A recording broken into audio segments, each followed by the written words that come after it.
Manchester United have not won the Premier League in over 10 years, and we have just done a 24-25 realistic United rebuild to see if we can break the duck with Ten Hag's tactics. But today, we're going to be doing something completely different, and if you've seen the Ajax Youth-Only rebuild, that's what we're doing here with United in the Premier League, selling every single United player that isn't homegrown at the club, and seeing if we can one day lift the Champions League. Now, as you can see from the simulation, we have won the FA Cup and we are in 8th place. So we have got starting at the 24-25 season, which is going to be exciting, the same as the realistic rebuild. And as we look through the team and the tactics, we are using the Ten Hag first tactic we created. But this team is not full of homegrown players only. This team is full of homegrown players only. Now, I am going to make this slightly different to the Ajax rebuild, but I'm going to allow myself to sign players that are homegrown at club on the transfer market. So players like Angel Gomez, James Garner, etc. we're looking to bring back to Manchester United. As looking at this team, I have run this test a few times as well. You get sacked within about 3 months and you're bottom of the league because of not being funny. A partnership with Will Fish and Johnny Evans with Ongwene at right back. As exciting as some of them players are, it's not good enough for the Premier League, and we are in the Europa League and the FA Cup, etc. So I have made that slight caveat that we are allowed to sign players that are from the Youth Academy that have left the club and have gone on to pretty decent things. So welcome back.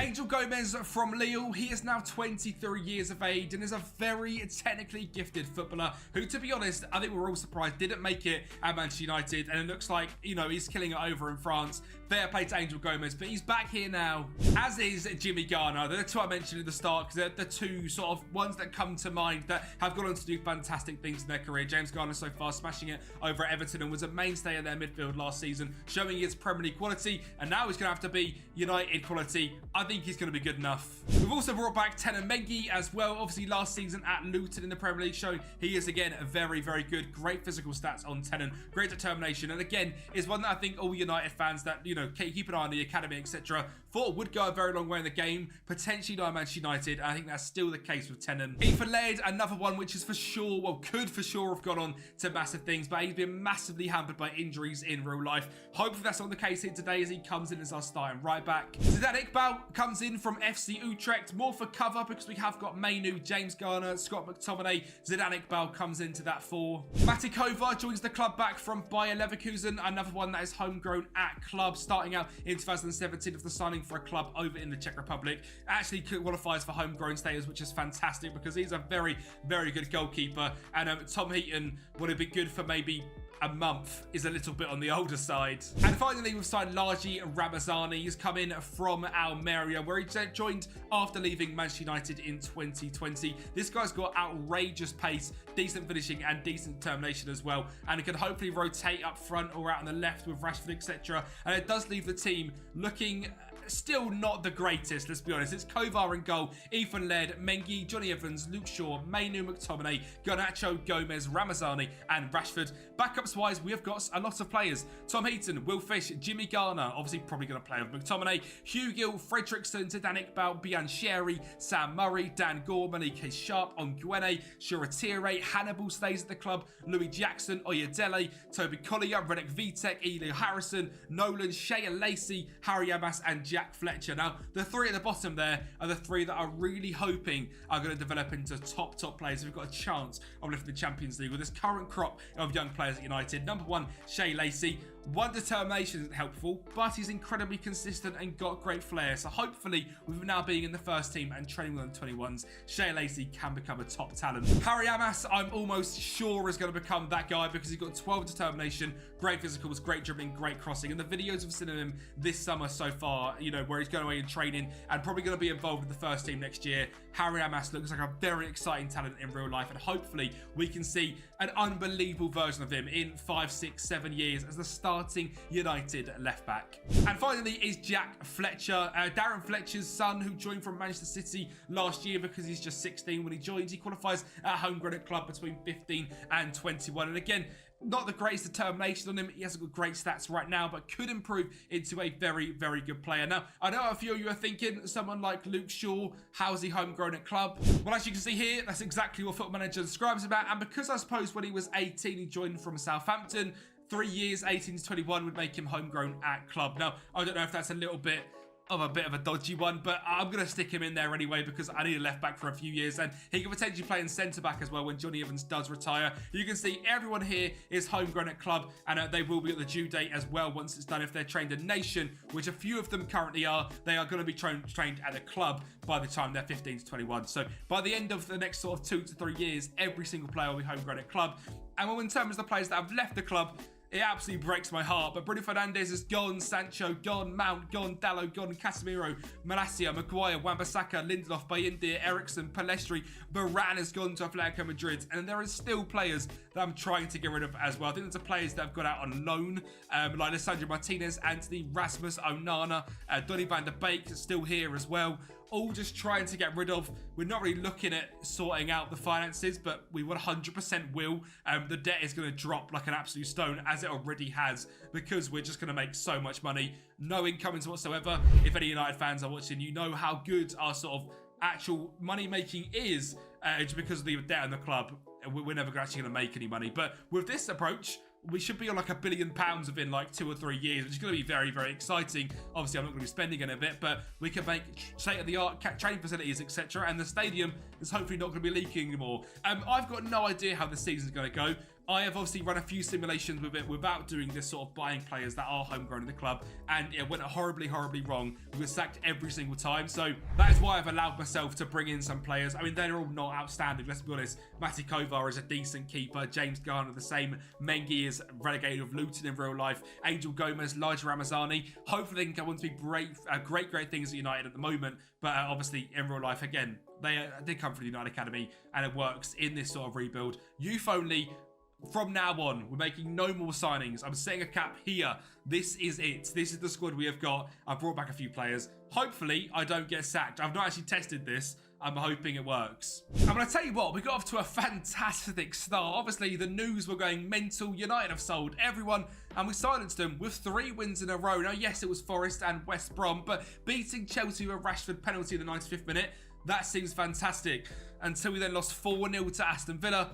Lost 1-0 to Liverpool. Beat Newcastle 2-1, where Rashford scored a brace. He is going to be hard carrying this squad, that's for sure. And then we lose 4-0 to Arsenal. But overall, quite a decent start. 4 victories and 3 losses. Given the uproar in our team, that's quite decent. We then went unbeaten in October, beating Brighton, drawing to Palace and West Ham, beating Leicester 5-0, then beating Spurs 2-1 and drawing to Wolves, before the start of December losing to Fulham and a 4-1 against Manchester City, where Joe Hugel actually scored for us. So pretty cool to see one of the academy players getting a goal in that one. And then for the rest of December, we're actually on top form. A 3-2 victory over Everton with goals from Rashford and Shola Shoretire, drawing to Brentford, beating Liverpool 4-1. We have to watch that. Now, obviously, United have had some pretty bad performances against Liverpool in the past, but it turns out all we need to do is just sell everyone that isn't homegrown in the club, blood the youth academy, and we'll do bits. Look at Shea Lacey finding Alejandro Garnacho from a free kick to make it 2-0. It's absolutely beautiful. Angel Gomez whipping it in. It's going to get cleared away. Jimmy Garner, the number 7 on the ball from DM.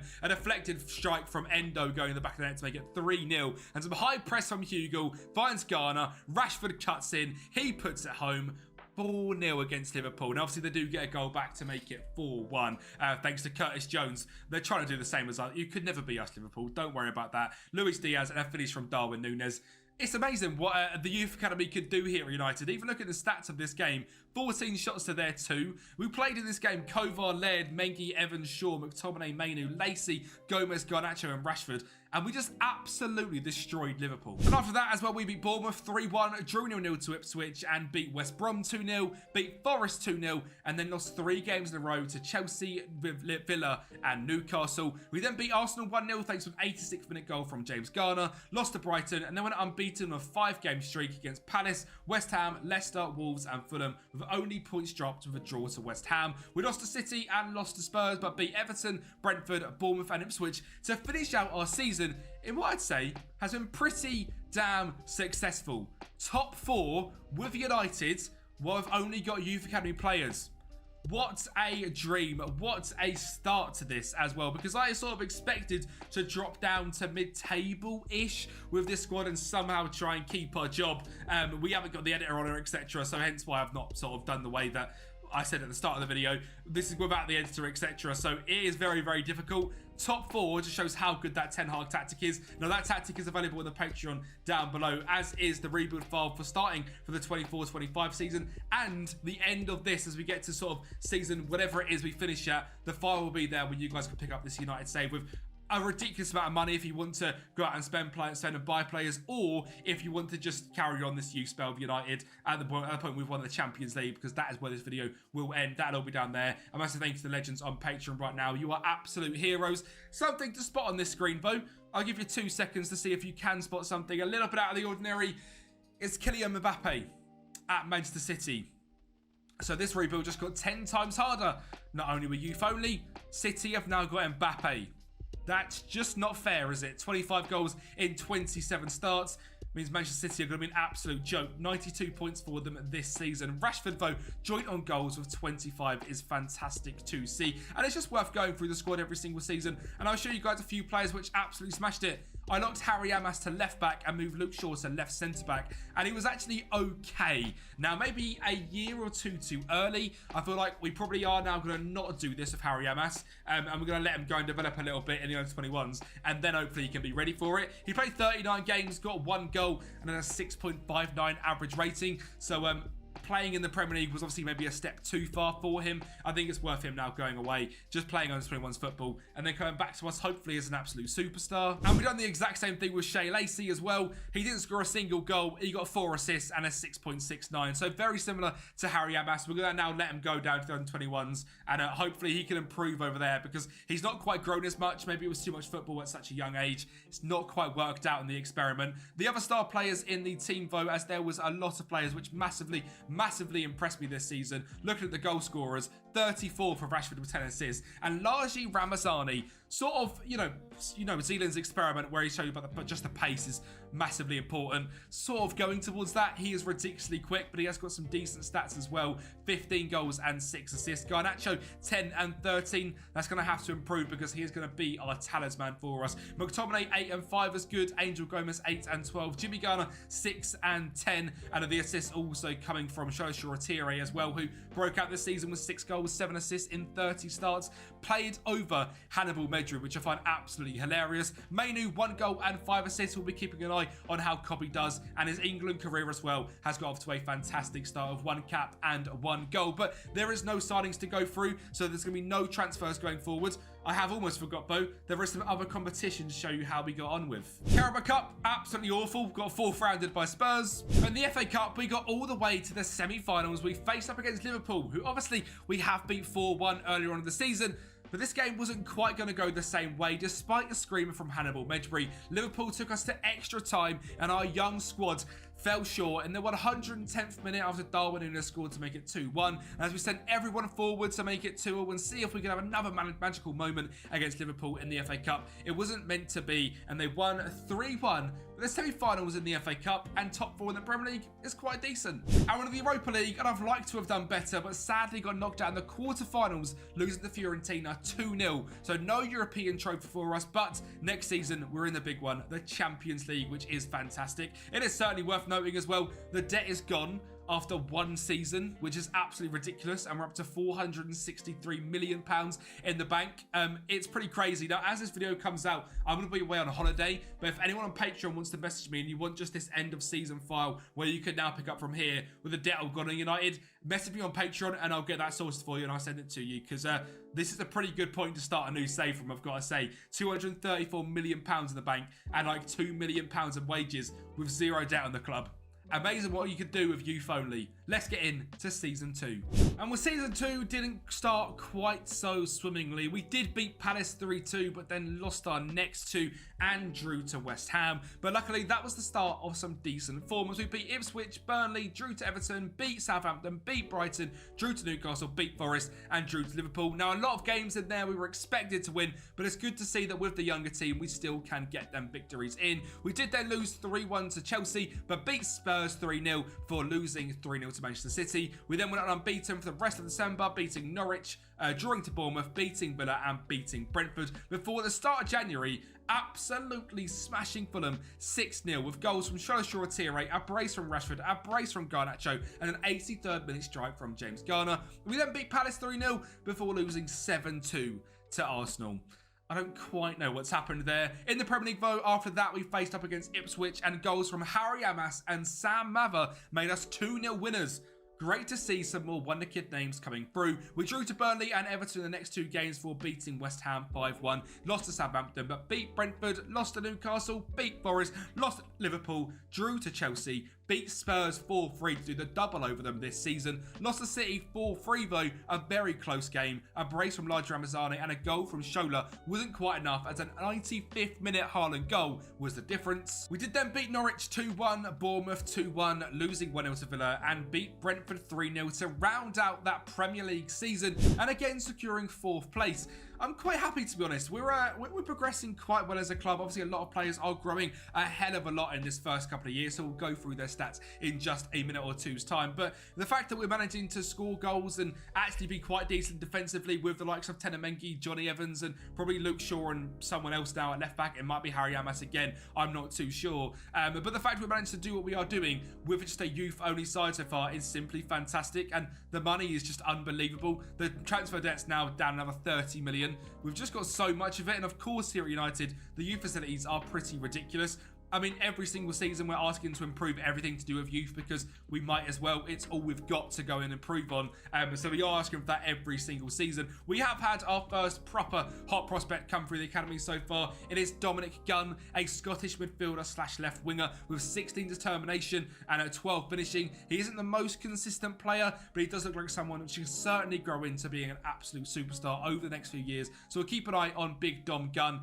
They might already be in the first team, to be honest, as we look at the under 18s. We've also got Kirk Fry, who's got 1.5 star ability and 4.5 star potential. Great bravery, teamwork, and obviously determination on him as well. He can play centre back, centre mid, or striker, so he's just not a winger basically, but this guy can really develop into anything he wants to. He's quite good defensively with 8 tackling. To be fair, he's not that good defensively actually. He's more better as a central midfielder. 17 teamwork, is good enough, 11 passing and 14 technique. We'll see what he turns into. Gushel Shimanga as a central defensive midfielder again looks pretty fantastic with Thomas Boyle as well. Stephen Bury, Morgan Owen, Jack Fletcher still here as well. Onana we just cannot get rid of. He hasn't actually played a single game for us, which is worth noting. He has in non-competitive games in the under-21s, etc. But no one wants him for 16 million, which is impossible to imagine. Everyone else has gone but him at this point, so we're doing quite well about getting rid of all the players. In terms of the actual squad, the potential, Mainu is an absolute joke. Dan Barrow is another one that's come up to the first team who looks absolutely fantastic. He's got great potential at cam or right wing. Great finishing, not very quick at all with 6 acceleration, but sort of as a nippy little winger, this guy could be fantastic to be a bit of a slower build-up player. Ben Parker as a cam, again, looks very, very good. This guy's stats are actually outrageous already at 16 years of age. Mark Hutton as well as a central attack midfielder, another one that I remember being pretty outrageous, very aggressive, great natural fitness, great teamwork, a bit of a Hannibal regen, which is quite cool to see. Pedro Espinosa is an Argentinian centre-back, which has come through the academy, as is Rob Hughes, Mehmet Francis.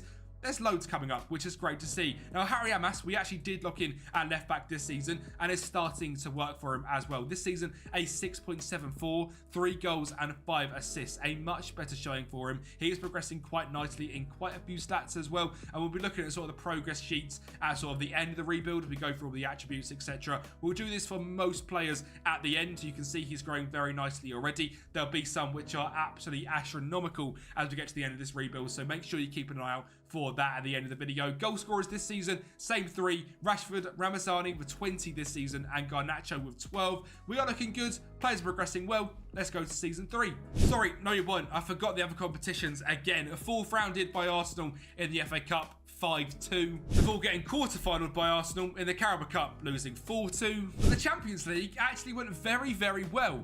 In the the league phase to start things off, we finished in Q8, which means we missed the knockout playoff round. We go straight to the round of 16. We faced up against Napoli, and Harry Amas switches to Ethan Laird, find Garnacho to find Angel Gomez to get us 1-0 up in just 8 minutes. Now, Napoli are a very strong side. They've even got our boy Victor Lindelof in the midfield, but they have got a certain player called Gavica Kvaratskhelia who is fantastic, and they scored to make it 1-1. But Kobe Mainu is our player that's fantastic, and throughout this rebuild, you're going to see him become one of the best midfielders I've ever seen. An absolutely outrageous strike from distance there to make it 2-1. And we are going to make it 3 as well as Luke Shaw whips it in. It does get cleared. It falls to Rashford. A sidewinder volley. A 3-1 lead currently away from home in Italy. For Lobotka finds Oliveira down the left-hand side. He gets it into Kavar to make it 3-2. But we wanted one more to make it 4-2. Harry Ogunwenye drives to the right-hand side. He finds Garnacho to whip it in for Largi Ramazani to make it 4-2. And in the second leg, we ended up drawing 1-1, which means we're going through to the quarterfinals. And similarly to that second leg against Napoli, we drew 1-1 in the first leg against Juventus. So I bring you back at Old Trafford, where Largi Ramazani gets off to a great start with 1-0 lead in 25 minutes. Before Dest out on the right-hand side for Juve gets ball into the box for Federico Chiesa to make it 1-1 on the 32nd minute. Angel Gomez then whips it into the back post. It is fumbled in by Luke Shaw to make us 2-1 leaders. And as things stand, we're going to the semi-finals of the Champions League in season number 2. I don't think that was happening either, as Rashford scores to make it 3-1. Best believe that is where we're going. But sadly, away from home against Bayern Munich, we let the game get away from us and we lost 4-1. So if we're going to go to a final, we have to have quite the comeback at Old Trafford. And we're just 9 minutes in, we got off to a pretty fantastic start, as Harry Amas drives down the left-hand side, whips it in, and Ramazani is there to make it just a 2-goal deficit. And in the 61st minute, as Mainu gets into the box, he cuts it back for Tenen Mengi, who finds Garnacho. We were thinking there was a chance, but for the last half an hour, Bayern Munich held strong, and we sadly lose 4-3 on aggregate. I was thinking this challenge was going to be a lot easier than it was meant to be. This is meant to take us a lot of seasons to make United Champions League winners using youth only. I thought we were going to do it in season number 2, but not quite. Bayern Munich do beat us in the end and in the Champions League. Did they win the final? No, they lost to Arsenal on penalties. It wasn't even worth it, Bayern Munich. You've ruined our dreams. Now we can go forward to season number 3 to see again if we can make some progress in the Premier League and maybe move away from the top 4 to maybe challenge them for the top 2. Oh dear. Maybe not. A pretty awful season this season, and thankfully, because the boards have completely sort of changed what they think about this club, we're just predicting a top half finish. We're actually still a C+ somehow, but that's not a very good season. 10th place in the Premier League. And as you can see, we haven't won the Champions League because obviously we'd have a Champions League next to us. So what are we doing? We didn't win the FA Cup either, did we? Well, obviously not. We lost to Chelsea 1-0, which would have meant we'd have got into the Europa League if we won that one. So no competition for us there. And we were also quarter-final by Brentford in the Carabao. It seems like this season we've just been figured out.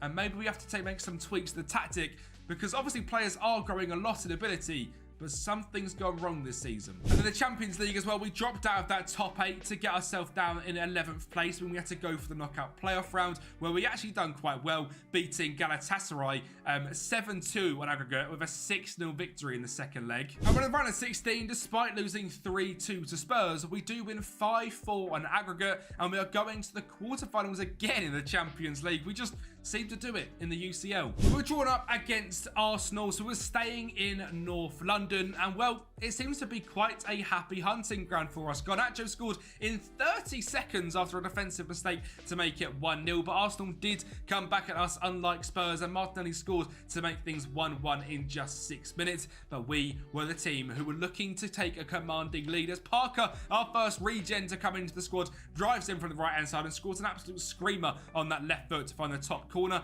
But Arsenal, again, we're going to come back. Martinelli finds Gabriel Jesus, drives through the team and beats Mati Kova. But that's the last goal Arsenal were going to score, and we are certainly going to score a couple more. Harry Ogunwenye shoots and a good save, but it falls to Garnacho to make it 3-2. And in the 90th minute, we scored yet another to make it 4-2. And after a 1-1 draw at Old Trafford, when we were going to the semis for back-to-back seasons in a youth-only rebuild. And this one we faced against Real Madrid. Now, these are known as the Inevitable Team.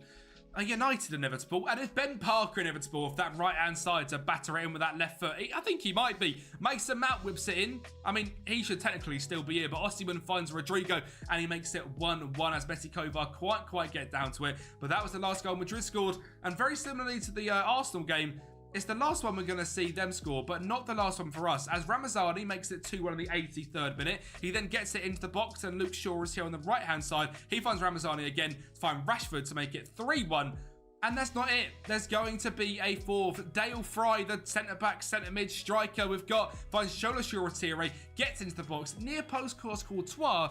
We win 4-1 against Real Madrid. And in the second leg, we drew 3-3. I can't quite believe it. But we're going to a Champions League final in Season 3. And it was Bayern Munich who stood in our way. One of the best sides in Champions League history.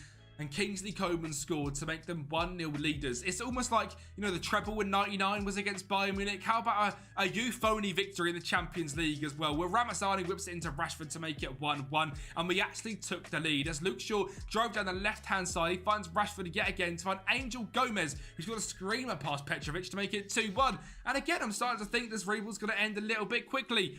However, a defensive mistake, a misplaced pass, Rodrigo hits it from distance. It's 2-2 in the 88th minute, and the 118th minute, it's Osam Rodrigo finding Goretzka to find Mason Greenwood, who scores to make it 3-2 in the 118th minute. We lose to Bayern Munich in the Champions League final. From Mason Greenwood in the 118th minute, it's absolutely heartbreaking stuff. Season 3 has gone so wrong in every single way, apart from the Champions League. And obviously next season we're now not in Europe at all, which is probably quite a good thing, because you look through the side in terms of ability, we've got a few good players, and the rest of them are really on the cusp of being even Premier League quality. We're being completely carried by Rashford, Ramazani, Angel Gomez. Garnacho had a decent season this season, but not the greatest. And we actually locked Ben Parker into the wing positions. And again, similarly to what happened with Shea Lacey, maybe a little bit too early. 8 goals and 5 assists. We're picking up an injury as well. Maybe this season we'll let him go on the bench and again play on 21's football, etc. But we are doing bits in terms of sort of growing players. Potential-wise, there's so much at the club. Mainu, again, 8 assists this season, incredible. He's now played 8 caps for England, still just that 1 goal. But Kirk Fry, Mark Hutton, Harry Amas is now just a left back, and that's where he plays. 44 starts this season, growing very, very well at 20 years of age. He is looking like a super player. So a lot of positives, and now a season outside of Champions League football. I mean, that didn't exactly help us in the Carabao Cup, as we got knocked out in the second round on penalties to Sheffield Wednesday. And in the FA Cup third round, we drew Chelsea, and we lost 5-2. I mean, all we can do here is win the Premier League, or it's an absolutely awful Season 4. And we did actually do quite well. We come in 6th in the league. We are back into European football in the Europa League. Certainly an improvement on last season. But again, we are hitting something now, because the Premier League is such a strong league compared to the Eredivisie with Ajax. It is much harder to develop players, well, to really win trophies other than when we actually build a properly good side. And that's going to come from just playing these youngsters as much as we can and are hoping for seasons like this where we keep our job and just grind through. So the next few seasons are going to be quite quick, as this is going to happen time and time again. But Season 5 is where we lift our first trophy after going a goal down to Celtic in the Europa League final thanks to a goal from Nawaroki. We're going to see our 2 central defensive midfielders just absolutely dominate this game. Shola Shoretire finds Jimmy Garner as that Segundo Volante to make it 1-0 in 12 minutes before Garnacho gets to the edge of the box. He's going to find Kobe Mainu. If you can see him there, touch, bang, 2-1, and we lift the Europa League in charge of Manchester United. 5 seasons to win a trophy is quite long, but obviously given what we've done, I'd say it's quite decent. The team for this game was Kovar, Laird, Mengi, Shaw, Amas, Garner, Mainu, Gomez, Shoretire, Garnacho and Ramazani. With the likes of Tyler Fredrickson, Kirk Fry and McTominay come from the bench, as well as Hannibal Maidbury. The bench is just full of wonder kids now that have sort of developed through the academy. So Thomas Boyle, Morgan Owen, Paul Clark, Rob Hughes, Dominic Gunn, Nathan Pickford and Dion Codling. all just coming through the academy, which is great. We didn't quite have the same success in the FA Cup as we lost 3-0 to Liverpool in the 4th round, and the quarterfinal still seems impossible to get past. We lost to Southampton 2-0. But back in the Premier League, we are still finishing inside European places, which is good to see. 7th place, 64 points, 28 goal difference, 18 wins, 10 draws, and 10 losses. And back-to-back seasons really of just sort of coasting through, making sure we're developing players and finishing where we need to in the Premier League, while hopefully progressing in sort of the European stages. So we'll just go straight into season 6. We're going to quick fire quite a few of these. A final in a domestic trophy and a 1-0 lead thanks to a header from Mengi in the FA Cup. It's looking possible. Kobbie Mainoo, I just wouldn't expect a mistake from you. And after a deflection from Tyler Fredrickson, Villa get it back to 1-1, and they're going to make it 2-1 as well. Now, this season, we're going to go through the team because it is very, very different. A lot of players have come up now and are in the first team, which is great to see. Sadly, losing the FA Cup final 2-1, but nice to get into one. And we did also manage to secure top 4 in the Premier League this season as well, which is great. The Premier League, though, this season, incredibly mental. Everton win it on 77 points, level with Liverpool, winning by 1 goal difference. That is ridiculous. Chelsea 3 points behind on 74, us on 73, level with City on 73, a point ahead of Newcastle on 72. The drama in this season, on the final day, Liverpool won 3-0 against Brighton, while Everton lost 3-2 against Leeds. Imagine this scenario, bro. That's absolutely mental. Crazy scenes. Obviously, great to see us sort of competing with the players we've got and the development we've got. Actually managing to be within 4 points of the title is incredible. In the rest of the competitions, I'll quickly run through it. We've got 3rd rounded by Blackpool in the Carabao and quarterfinal by Manchester City in the Champions League. But as mentioned, the team is now looking very, very different. And we saw this by ability. We still have Mainoo, Garner and Rashford, but we now have a superstar cam in Mark Hutton. We saw this guy at the start of his career. He's now looking unbelievable. 16 decisions, 19 aggression, 16 flair, 17 leadership, 16 off the ball, 16 passing, 16 technique, 16 teamwork, 17 vision, 14 first touch, 12 dribbling, decent physicals as well. And the best way to develop players like this that come through the academy is give them time, let them train with the first team and playing in the under-21s football, and they will develop into absolute superstars. This guy is 6.93 this season, was an absolute joke. We've got Dominic Gunn as well, again, who we saw from the first season. Now 8 caps for Scotland, sort of like a Scott McTominay sort of vibe, although he's a left winger, not a midfielder. His pace has improved massively. That was like 7 at the start of this, so he's now looking pretty good with great stamina. 17 decisions, 16 off the ball, 16 techniques, 17 anticipation as well. Another one that is now a 3-star player, growing incredibly well. Harry Amas is now an incredibly well-rounded left back and not quite got up to England just yet, but hopefully that is going to come soon. He is looking absolutely brilliant. Garnacho has actually dropped off a little bit, but it's still very good. This season he's had sort of his best season, 13 goals, 11 assists in the league. Overall wise, just a 3-star. It's a little bit worrying, sort of needing to grow a little bit more, because as mentioned, he's going to have to be a key part in us winning this. Matty Kovar's great, Ramazani, Laird, Angel Gomez. Nathan Pickford is a 5-star centre-back that's come through, played 10 games this season, is very, very good, and great to see him at just 17 years of age, getting lots of game time. Kirk Fry, 31 games. He's, again, is looking pretty decent. Doesn't know where he can play yet still. Centre back, centre mid or striker. Tommy Boyle, centre mid or right back. He looks pretty damn good as well. Absolutely incredible to come through. Tyler Fredrickson, who I've never really seen grow to this standard, is absolutely brilliant. He looks very good defensively, decent physicals, but mentally he is top notch. Now 25 years of age. He played 35 games this season centre back and was absolutely brilliant. Hannibal's still an absolute rotation, and Mengi still doing bits as well with 54 games. Potential wise is Pickford and Hutton, who we are pinning our hopes on. So let's keep going and see if they progress in season 7. And with season 7, another season of progression. Sadly, no trophies to our name. 3rd rounded by Arsenal in the Carabao, 4th rounded by Leeds in the FA Cup, quarterfinal by Liverpool in the Champions League, but still securing Champions League football, finishing 5th in the league, which due to the coefficient rankings is good enough. We are coming to a point though where some of our younger players, well, you think are younger players at this point, are actually getting on a little bit. Rashford is now 33 years of age, and he has been incredible as our striker. He has got 198 goals now in the Premier League for Manchester United, 480 total appearances, every single season scoring above 10 goals. I mean, he needs to. This season was awful, 26-27. I think that's when we come 10th in the league, where it was pretty bad. He got a 6.68, just shows how sort of much we need him. Since then, he's been fantastic. He's an absolute legend. For England now, 37 in 94. But I'm starting to worry if this Champions League doesn't come in the next year or two, if Rashford is actually going to lift the Champions League with United. We're even at a point where Matty Kovar is 31, and it's quite worrying because in terms of goalkeepers, there's not a lot of potential coming through. So we sort of need Kovar to hang on. Ramazani is now 30. Jimmy Garner is now 30. He has made 19 caps for England, so it's good to see we've actually progressed him into being an England international now, which is wonderful. Angel Gomez is now 30. Again, though, no caps for England, which is heartbreaking. This guy certainly deserves to make some. Tenamengi, 29. Laird, 29. Hannibal, 28. Dan Gall's 26. Mainu is 26. He's an absolute joke. 38 caps for England now. These stats are mental. As mentioned, once we finish the rebuild, we'll go through this progress tab with all their individual stats, a lot of the high progressing players. Garnacho's now 26 as well. Harry Amas is 24. We're coming to a point we need to make it in the next few years, or we're going to have to completely go again, and it could be an extra 10 seasons. So we'll see. Potential-wise, Pickford, Gunn, Hutton still doing absolute bits. Hutton this season was actually fantastic. Has he made his England debut yet? Not quite, but progressing very well. I imagine he will do at some point. But a very quick season in Season 7. To mention the finances, as mentioned, it's around $1 billion at this point.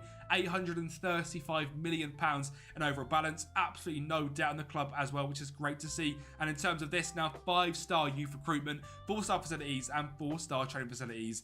It's quite a nice club to be at. Well, for Season 8, I want to go back to looking through the schedule because we have had an unbelievable season. First of all, unbeaten in August, kicking things off a 5-1 smashing of Palace, a brace from Mark Hutton, 2 from Elijah Ramazani, and a penalty from a 34-year-old Rashford, before beating Southampton 4-0, where Rashford bagged a hat-trick. We drew to Forest and then beat Chelsea 6-1. Goals from Rashford, Amas, Hutton, Garnacho, Ramazani, and the Calafiori own goal. We did then lose 3-2 to Arsenal, but then beat Sheffield United 5-1. We just love scoring goals. A hat-trick for Ramazani and a brace for Mark Hutton. In October, 3 draws in a row, but 4 wins in a row in November certainly made things feel a lot better. December was fairly decent as well, just 2 losses and 5 wins, including a 4-3 over Manchester City, with Kirk Fry scoring in the 92nd minute after their wonder kid Kieran O'Malley scored in the 91st. What a game that must have been. January was 3 draws and 1 victory. In February, a loss, a draw, and 2 wins. Back-to-back wins in March, but it's unbeaten. And in April, we had our last defeat on the 1st of April, thanks to a 2-0 loss to Spurs. We then beat Newcastle, Everton, drew to City, beat Brentford, beat Fulham, beat Bournemouth, beat Burnley to make Manchester United Premier League winners. Finally, we have won the Premier League. Season 8, 2032. It just shows that you can do it with youth only. It's just nearly 20 years since United last won the Premier League, which is disgusting, I've got to say. This City dominance needs to stop. Obviously, Everton winning, Arsenal, and now ourselves back on top in the Premier League, which is absolutely wonderful to see. In terms of the rest of the competitions, sadly not great. Again, Carabao Cup 3rd rounded, FA Cup 3rd rounded, Champions League round of 16 by Real Madrid, who were just an absolute joke, but sadly losing to them. We've got some players now, though, which are at a ridiculous quality. Harry Abbas at left back is now an England regular and is just simply fantastic, an absolute superstar. Mainu, what a joke. Garner, fantastic. Mark Hutton is becoming simply ridiculous. 15 goals and 10 assists for him. He's either-footed, just 23. Unbelievable to see him. Rashford, though, now at 34, losing that pace a little bit, but his finishing is just incredible. I don't think he'll hit the goal record of Alan Shearer. I believe it's 260. He's at 215, and he's now 34. So probably just going to be just shy, if obviously some of these seasons that he's had in real life where he's just sort of fallen short and not had the greatest of years, if he could have made them absolute bangers, he probably would have hit it. So a bit of a shame, you know. Just about Rashford doesn't beat Alan Shearer's record. We have still got a long way to go. We've got to win the Champions League. Garnacho, now 27, has scored 63 for United, 59 assists, and 290 Premier League appearances. What a player he is. We all love Alejandro Garnacho, but overall the team is just, it's so cool. These rewards are so fun because they're so difficult. There's nothing I can really do other than watch the team grow and try and develop these wonder kids. In terms of like signing players, I'm completely out of my depth. I can't do anything, and there's nothing for me to do. It is simply make a tactic which hopefully is good enough, simulate, and hope we can somehow win trophies, which is going okay now. We've won the Premier League, we've won the Europa League. I'd like to win the FA Cup, Carabao Cup, and Champions, well, and of course the Champions League, and preferably the Premier League a few more times as well. But let's get into season number 9, where I bring you back in another FA Cup final. Can we finally lift it this time? Garnacho finds Dominic Gunn, one of the first players we looked at in this rebuild, to score from close range to make it a 1-0 lead before Everton scoring.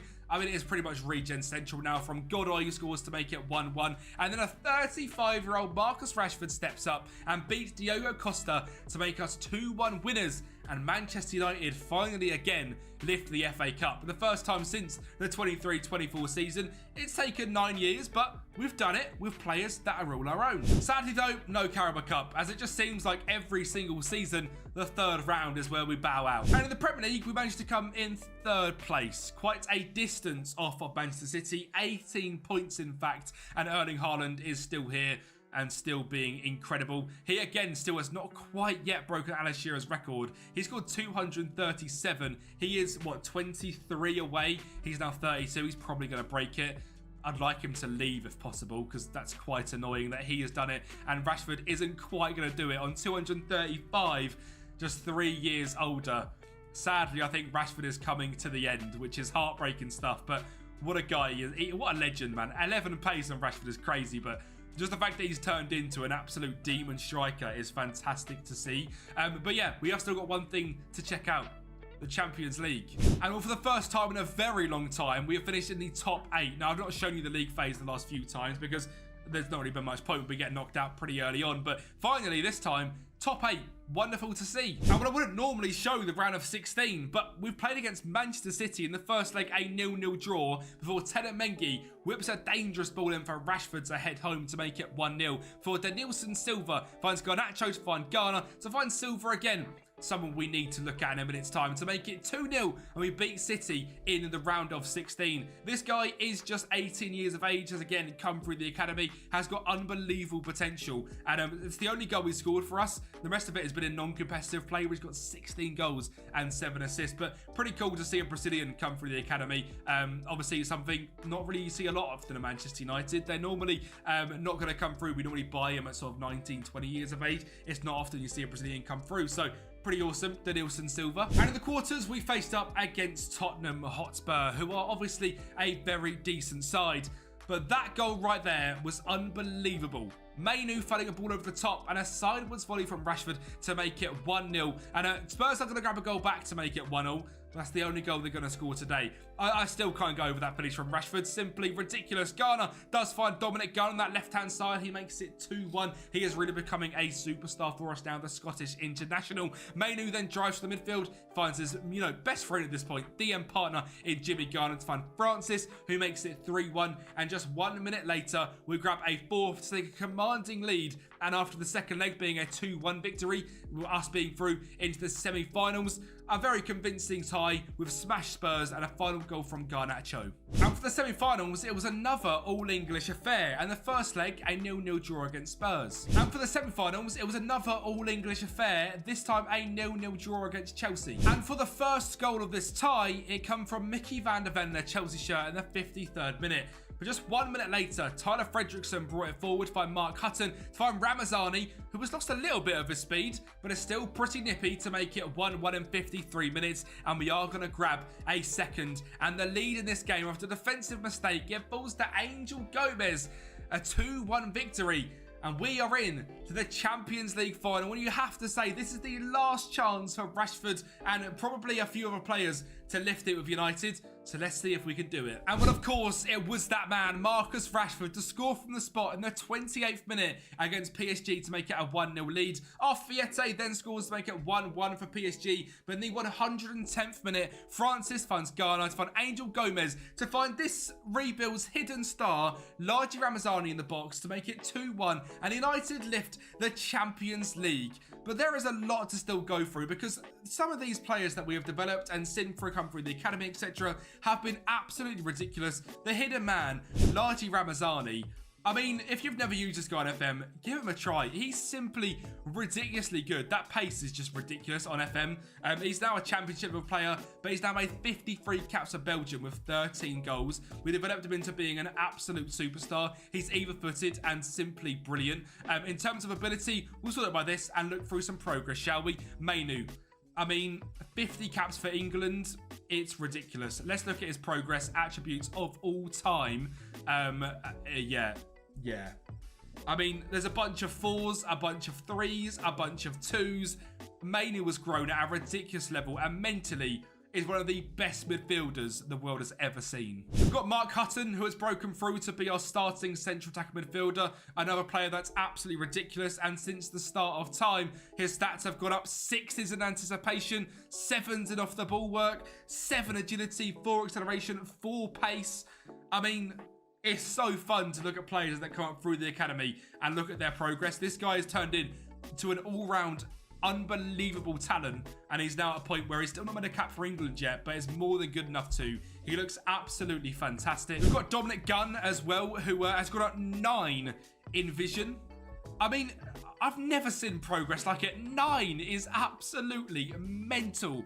6 in composure, 6 in dribbling, 5 in first touch.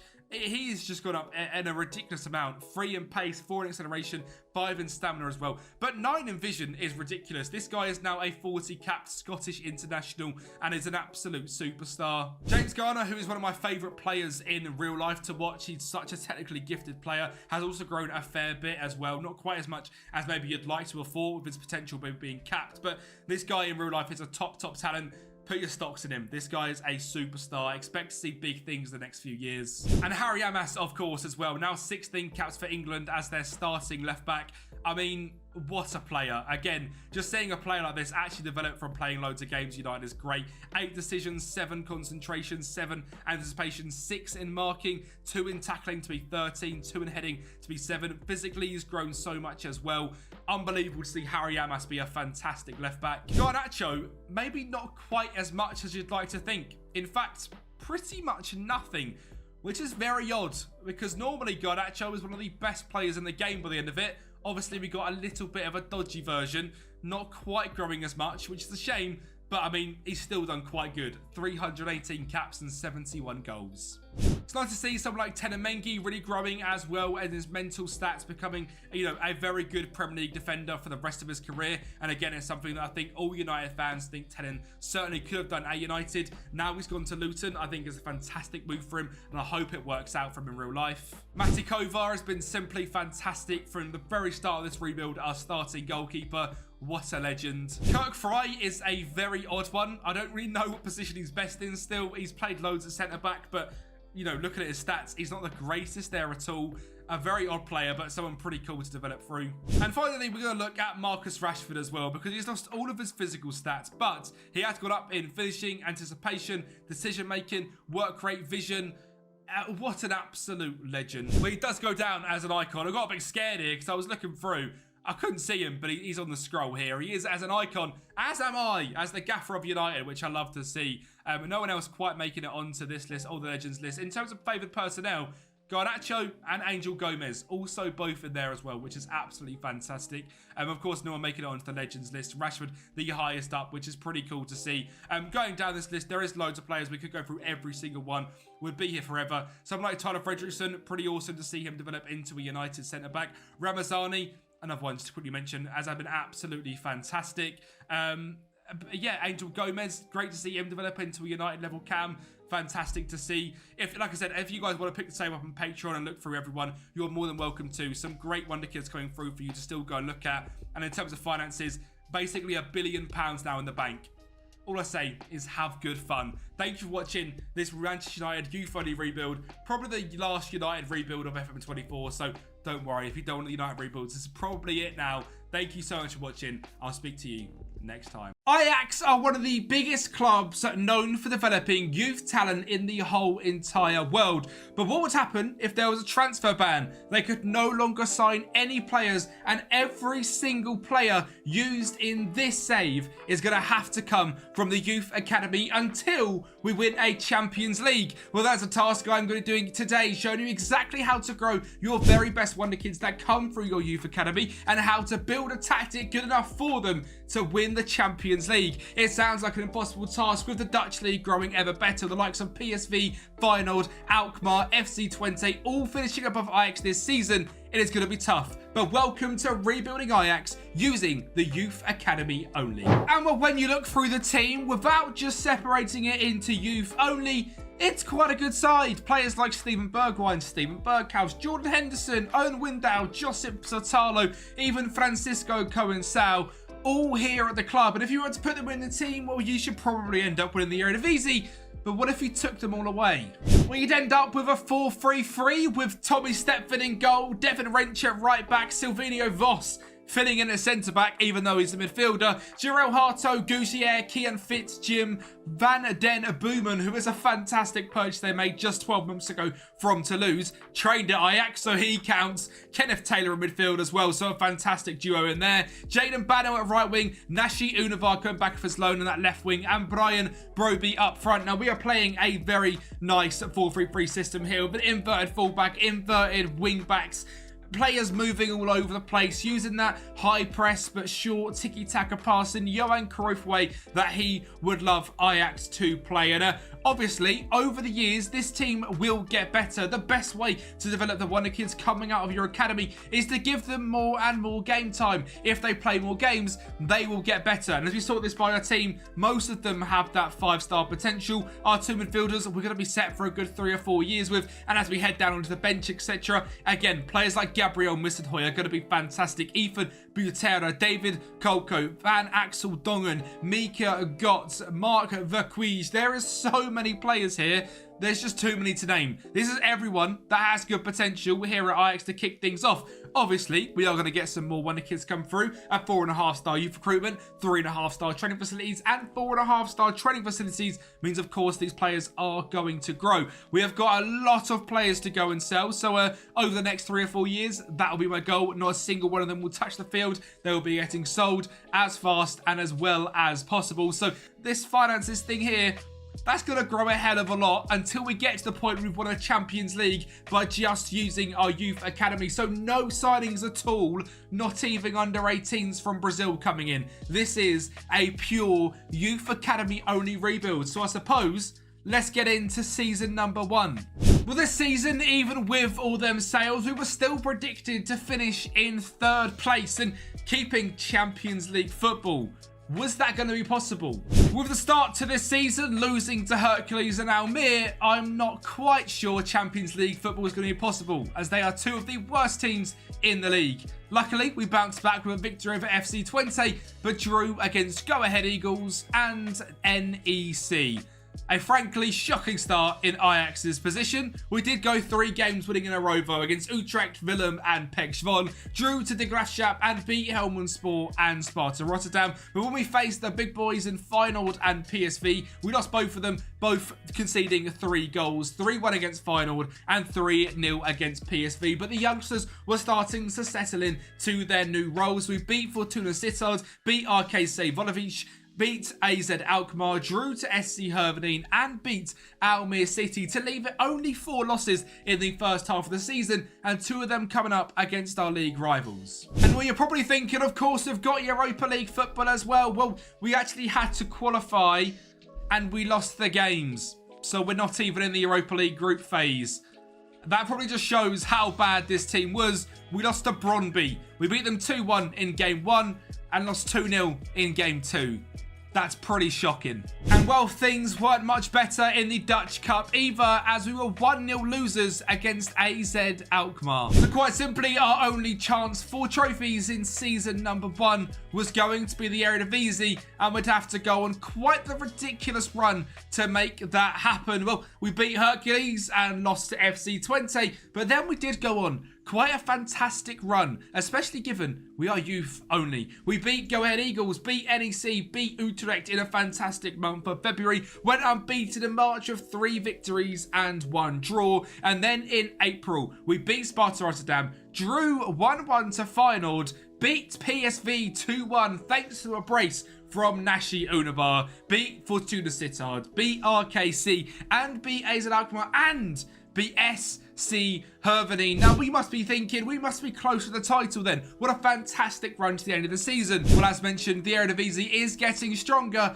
and that only leaves us in 3rd place. 4 points away from Ajax and 11 points away from final. But given this season has been a complete clear out of everyone that is not developed through the Ajax Youth Academy system, I really don't think that's too bad. And in terms of the actual squad as well, it has done absolute wonders for some of these players. Our standout performers this season, Van den Boomen, 11 goals and 8 assists. But the likes of, Brian Broby, 25 goals and 34 starts. Jarell Harto becoming the main player here at Ajax. 4-star current ability, 37 games, 3 goals and 6 assists. Silvinho Boss moving into DM, 6 goals and 3 assists. Jaden Bannell, I've never even heard of this guy. 10 goals, 10 assists, a fantastic season. Nashi Univar back from his loan spell last season where he was out on loan at FC Twente as he struggled to get into the Ajax team. This year, he's been given that starting berth. 11 goals, 10 assists, a 7.06, and look at the progression. We are going to check out a few of these players as we go through and seeing how they progress throughout the rest of the whole save. Devin Wrench is a superstar. Christian Rasmussen played a few games as well. Tristan Gougia has been rushed in to the team. He's done very well as well as an attacking right back. Very, very good indeed. Ivan Patera, our best centre back at the club. David Calico also doing bits. The majority of the goals coming from that man, Brian Broby, who is not going to be leaving the club. Honestly, throughout this rebuild, a lot of players are going to get offers. I'm going to do my absolute hardest to reject absolutely everything. We are doing this youth only. If I was to go and sell our best players, I would only make it 1,000 times harder. So I'm flat out refusing 90% of offers which come through, which yes is a little bit unrealistic, but it's the best way I could do it. I've given us a fighting chance of winning the Champions League at some point. This youth intake, absolutely rubbish. Our best player is a 4-star. That's not the greatest way to kick things off. Now, obviously, there is no transfer window, so we're going to pretty much fly straight in to the next season every single time. So let's get into season 2, and of course, this time we're in the Champions League, so hopefully we can do bits in that. The only thing I will show you is the outgoings, and no one of mention from the academy has left the club, which is great news. A few people have left, raising £21 million there and £51 million in there as well, and the finances, they're already starting to look very, very good. And so did our start to this Eredivisie season, with victories all through the month of August, 4 in a row, and 3 victories and 1 draw in the month of September. And we even went on to make it 10 unbeaten, 9 victories and 1 draw. What a stark contrast to last season. But things started to come tumbling down with 2 losses and a draw in our next 3 games, and one of them was up against PSV and the draw was up against Feyenoord, so still not quite managing to battle against our major rivals for the title. We did beat AZ Alkmaar, drew to PEX Vol to finish off the month of November, and in December 2 victories and just the 1 draw. And on for the first half of the season, it was this man again, Brian Broby, just absolutely carrying the team and becoming honestly one of the best strikers I have seen on FM pretty much ever. He is bagging goals at a ridiculous rate. He is absolutely fantastic for this level and has even made his Dutch debut. And of course, we were now into the Champions League as well, and to kick things off, we beat Napoli 3-1. Lost to PSG 3-0, but then beat Atletico Madrid and RSC Anderlecht. We did lose to Porto and Liverpool, but beat Braga and SK Austria Vienna to finish us 11th in the league phase, and an incredibly impressive first season in the Champions League. Comment down below on what season you think we will win the Champions League. No skipping to the end and cheating. Tell me now in the comments right now where you think we have finished this rebuild and what season we ended up lifting that Champions League trophy. Because I'm going to be honest with you right now, it's not going to be in this season. Season number 2, of course, as we lost to Young Boys in the knockout playoff round 3-1 on aggregate. So we've got a long way to go. And well, it was certainly a much better showing in terms of the Dutch Cup, as we managed to fire ourselves all the way into the semi-finals before facing up against the rivals final yet again. Now, I wanted to show you this video because, well, this game, because again, just showing how far away we are from the top two teams here in the Eredivisie. It has certainly grown, and it was only a 2-1 loss. So when you look through some of the players in our team, we are doing it the right way, the Ajax way, developing the youth academy. But sadly, no Dutch Cup in this one as well. And with our fantastic start to the season, there was still a chance of the Eredivisie. And that chance just looked stronger and stronger as we were simply fantastic for the month of January, unbeaten in February and unbeaten in March with 4 wins and just 1 draw. And the run of form from the middle of November to the end of March with no losses and just 4 draws was simply fantastic. But that was all to again come crumbling down as we faced up against Feyenoord and lost 1-0, to face up against PSV and draw 1-1. We did beat AZ Alkmaar, but then drew against Pekshwal, drew against NEC and beat Almere City. And believe it or not, we were actually quite far away from the top of the table. Again, 75 points, the same as last season, 6 away from Feyenoord and 12 away from PSV. It feels like it's going to be an absolute mammoth task to not only win the Champions League, but to overtake PSV and Feyenoord. I feel like that season we were brilliant. Honestly, too much draws with 9 draws. The rest of them only 6 and 3. We all lost just 3 games. But this whole thing about, you know, winning the title, it's not going to be easy. This is going to take quite a while to even build ourselves back to the top of Dutch football. Obviously, we've given these wonder kids obviously all the game time we are. It's going to be, you know, nice to see the team when it does progress into that. Tommy Stepford as our starting goalkeeper now with 8.5 million. Tristan Gouzier, Devin French, Ethan Butera, Jarell Harto as that inverted fullback has been fantastic. Silvinho Vos, Branko van Boomen, Kenneth Taylor, Jaden Bannell, another fantastic season. Nashi Univar and Brian Broby. And of course, so many players coming through. The amount of 5-star wonder kid potential here is just an absolute joke. Gabriel Misanoy, Silvinho Vos and Sky Vink all yet to even really enter the fray. Ryan Bundia as well. And our first proper good regen coming through is Luke Brouwer, a 16-year-old Dutch centre-back, 16 determination, 17 bravery and 17 tackling. Now, the best way to develop wonder kids that come through the academy or just in general is bring them up into the first team, because they'll be training in better training facilities, as we have now got that upgraded to 5-star, and training with better players. But of course, you want them to have game time. So make them available to play in the team you see fit. If you think that's the B squad, put them in there. Under 18s, put them in there. For someone with this level of potential, I would make him available for the B team if I learn how to click the right buttons. And he will not only develop by sort of training with the best players here at the squad, but he will also go and get that all-important non-competitive game time, and it will really get him used to playing football at a better level. You can see he's filled in at young Ajax once, but get him available there. He should go next season, play 30 plus games, and then hopefully build him up to a 2-star, 2.5-star ability and be ready for first team football. That is my #1 tip on developing players through the youth academy. Finances wise, things are looking absolutely lovely as well. Let's get in Voters season number 3 and see if we can finally lift ourselves our first trophy. The Dutch Cup will be great, the Eredivisie will be great, and I tell you what, the Champions League one day will be great, but I think it's going to take quite some time. And well, if we learned anything from last season at all, it was that you couldn't have a bad start to the league.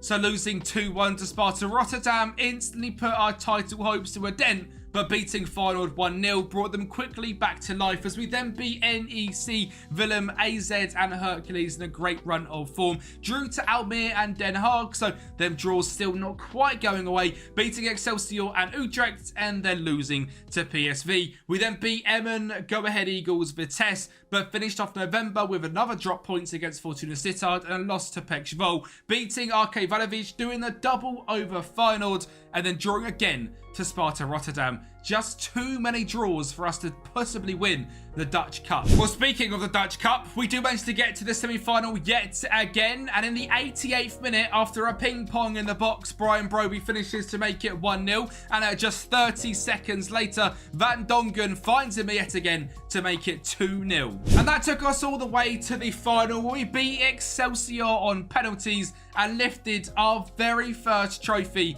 here in charge of Ajax. The Dutch Cup has come back in terms of past winners. The last time they actually won this was 2021. So 6 years away, we have finally lifted the Dutch Cup yet again. And before we get into the Champions League, we'll finish off this Eredivisie season because based on the first half of that season, I don't think we're going to win the league, and that's going to sort of stay true here. We did beat NEC, Willem, lost to AZ, beat Hercules 8-1, went on a decent run of form, lost 1-0 to Utrecht, lost 4-0 to PSV, won a couple of games, and then finished the season losing 3 and drawing 1. And in terms of how the Eredivisie finished up, we third place again. Our lowest points tally by quite some distance on 63. This time having 9 losses instead of 9 draws, just 6 draws and only 19 wins. Close to dropping out of Champions League contention. That's not a good look. I was hoping every season would be progression. This season looks like regression, which is very, very frustrating. How do we get on the Champions League though? Very, very similar. League phase, 24th. We just about snuck through. 3 wins, 1 draw and 4 losses when we were going to the knockout playoff round yet again. And this time, rather than young boys, it was going to be Copenhagen staying in our way. Ethan Patera found Van den Boomen to find Brian Bundia to make it 1-0 in 46 minutes. And in this first leg, we grabbed a second at home thanks to a goal from Jaden Bannell. And with the second leg did finish in just a 1-0 loss, but we were through in 2-1 on aggregate. Just up next was a little club called Liverpool in the round of 16. And well, yeah, a 2-0 loss at home, 2 injuries as well to 2 of our star players. And a 1-0 loss away from home at Anfield meant we were crashing out of the Champions League, but it was progression. Last season, knockout playoff round, this season, round of 16. But overall, a little bit of a disappointing season. We have got our first piece of silverware, but we feel like we've let ourselves down in these 2 competitions. One thing that's certainly not letting us down, though, is our youth academy. This season, we locked in Ramiel Banduya to the right wing, Gabriel Missenhoy to right centre mid, and Silvino Vos in DM to get them into the team and get them some more gameplay. And it certainly worked, increasing their current ability and their potential sticking at a much higher level. We have got some more players coming through. Mike van der Gag to make an incredible centre-back partnership. And we've got Claude Bigramana, who potentially could be a fantastic left winger. Murahim Kragos to be a potentially very good DM as well. So the academy is growing ever stronger, of course. Goal scorers wise, Brian Brobby and Nashi Univar. Nashi Univar, I have never used on this game.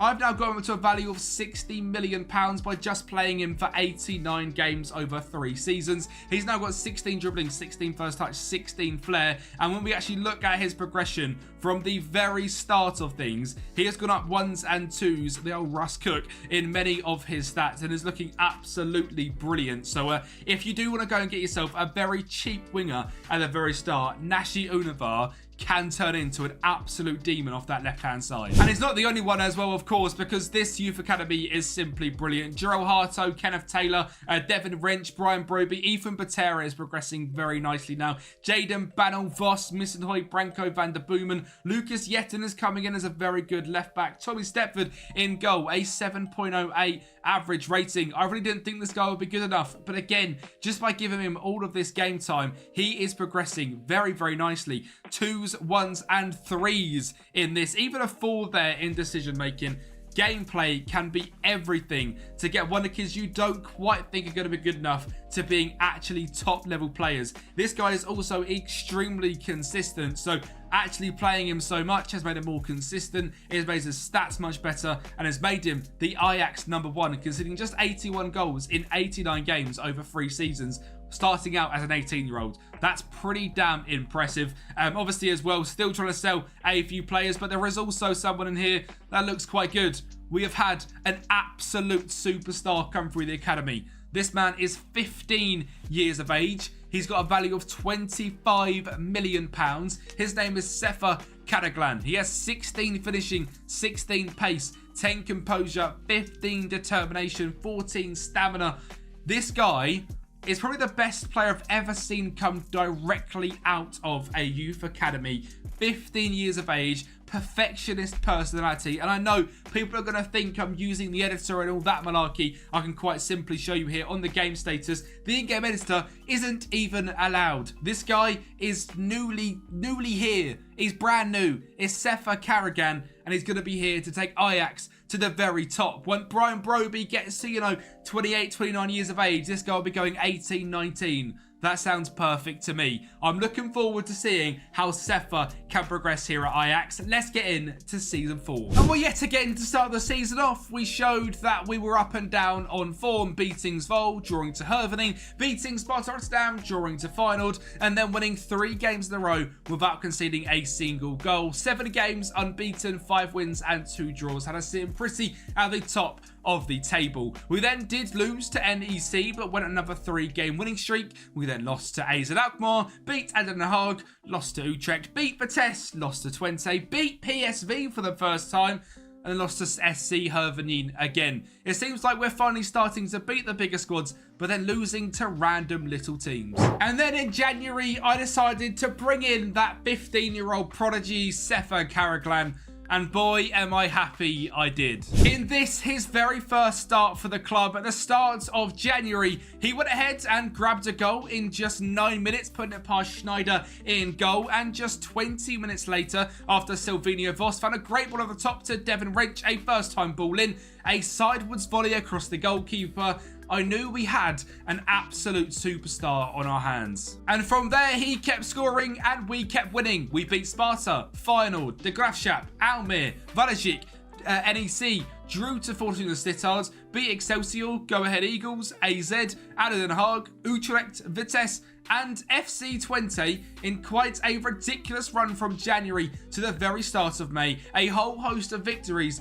and just the 1 draw. We did lose on the final day of the season to PSV, but was it enough for PSV to topple us off the top of the table? No, it wasn't. We have lifted the Eredivisie back with Ajax using youth only. Now that feels like the end of a video in itself after the season they've had, but we're obviously going a hell of a lot further. It's Champions League we want to win, not just the Eredivisie, but it does feel good to get it back. It's been the first time since 2022, so a 6-year wait, but of course, as you can see from the finances, I think we've made a pretty ridiculous squad. Not £100 million in transfer budget, £2 million in wage budget. Now, this could be picked up on Patreon and you could spend all of this money. Now, this save is available on Patreon as well as the tactics, and a massive thank you to the legends running down on screen right now. You can use this save and this could genuinely be one of the most fun saves you can pick up on. You've got some unbelievable wonder kids here, and you know what? A whole host of money. You don't have to stick to using just youth only like I am. You could go and blow all of the money on some of the best players in the world and make Ajax a dominating side. And the Patreon link is just down below. Can you beat me to a Champions League from this point, or are you going to pick it up from the very end of this rebuild and look to make an absolute domination? Probably by that point with £500 million as a transfer budget. But let's get into seeing what we actually did in the Champions League. Well, again, 24th place in the league phase. Not great, but we're through. And we're facing up against a Bayer Leverkusen side still managed by Xabi Alonso in 2028, as you can see by that ridiculously beautiful goal. We did go 1-0 down, but we brought it back to 1-1 here at home at the Johan Cruyff Arena. So we had to battle tooth and nail to get a victory here in Germany, and a fantastic free kick thickened things off by Nashi Unava before Nathan Teller whipped the ball in to Victor Boniface to make things 1-1 in 33 minutes. A free kick again from Nash Unava finding Ufan Vatera, a Jarell Harto strike, a deflection, and it's 2-1. Tapsoba on the ball, finds Boniface, and a great run again from Teller. The other two link it up the different way round. Things went all the way to extra time, and we won the game thanks to an own goal from Alex Grimaldo. And that fired us all the way into the round of 16 of the Champions League, and it was another English side we were facing up against. This time it was Arsenal, and they won 1-0 away from home, and just a minor 4-0 at home, reserving us to 0 shots, 0 XG, and 37% possession. So even though we have won the Dutch Eredivisie, we are very far away from winning the Champions League. And not only did we just win the Dutch Eredivisie, we were looking to make it a domestic double as well. And within just 2 minutes, Brian Brobery scored in the final against Fortuna Sittard to make it 1-0. We are going to see, again, that wonder kid, Sefer Karagan, come up with a all-important goal. Fortuna made it 1-1 in 31 minutes. It took all the way until the 92nd minute. He started the move off, Van Nistelrooy, and he finished it off to make Ajax Dutch Cup champions 2 years in a row. And what a first season this guy has had. He played 50 games, 13 goals. He's up to 17 finishing, 16 heading. He's only 5'7", 17 pace, 17 agility.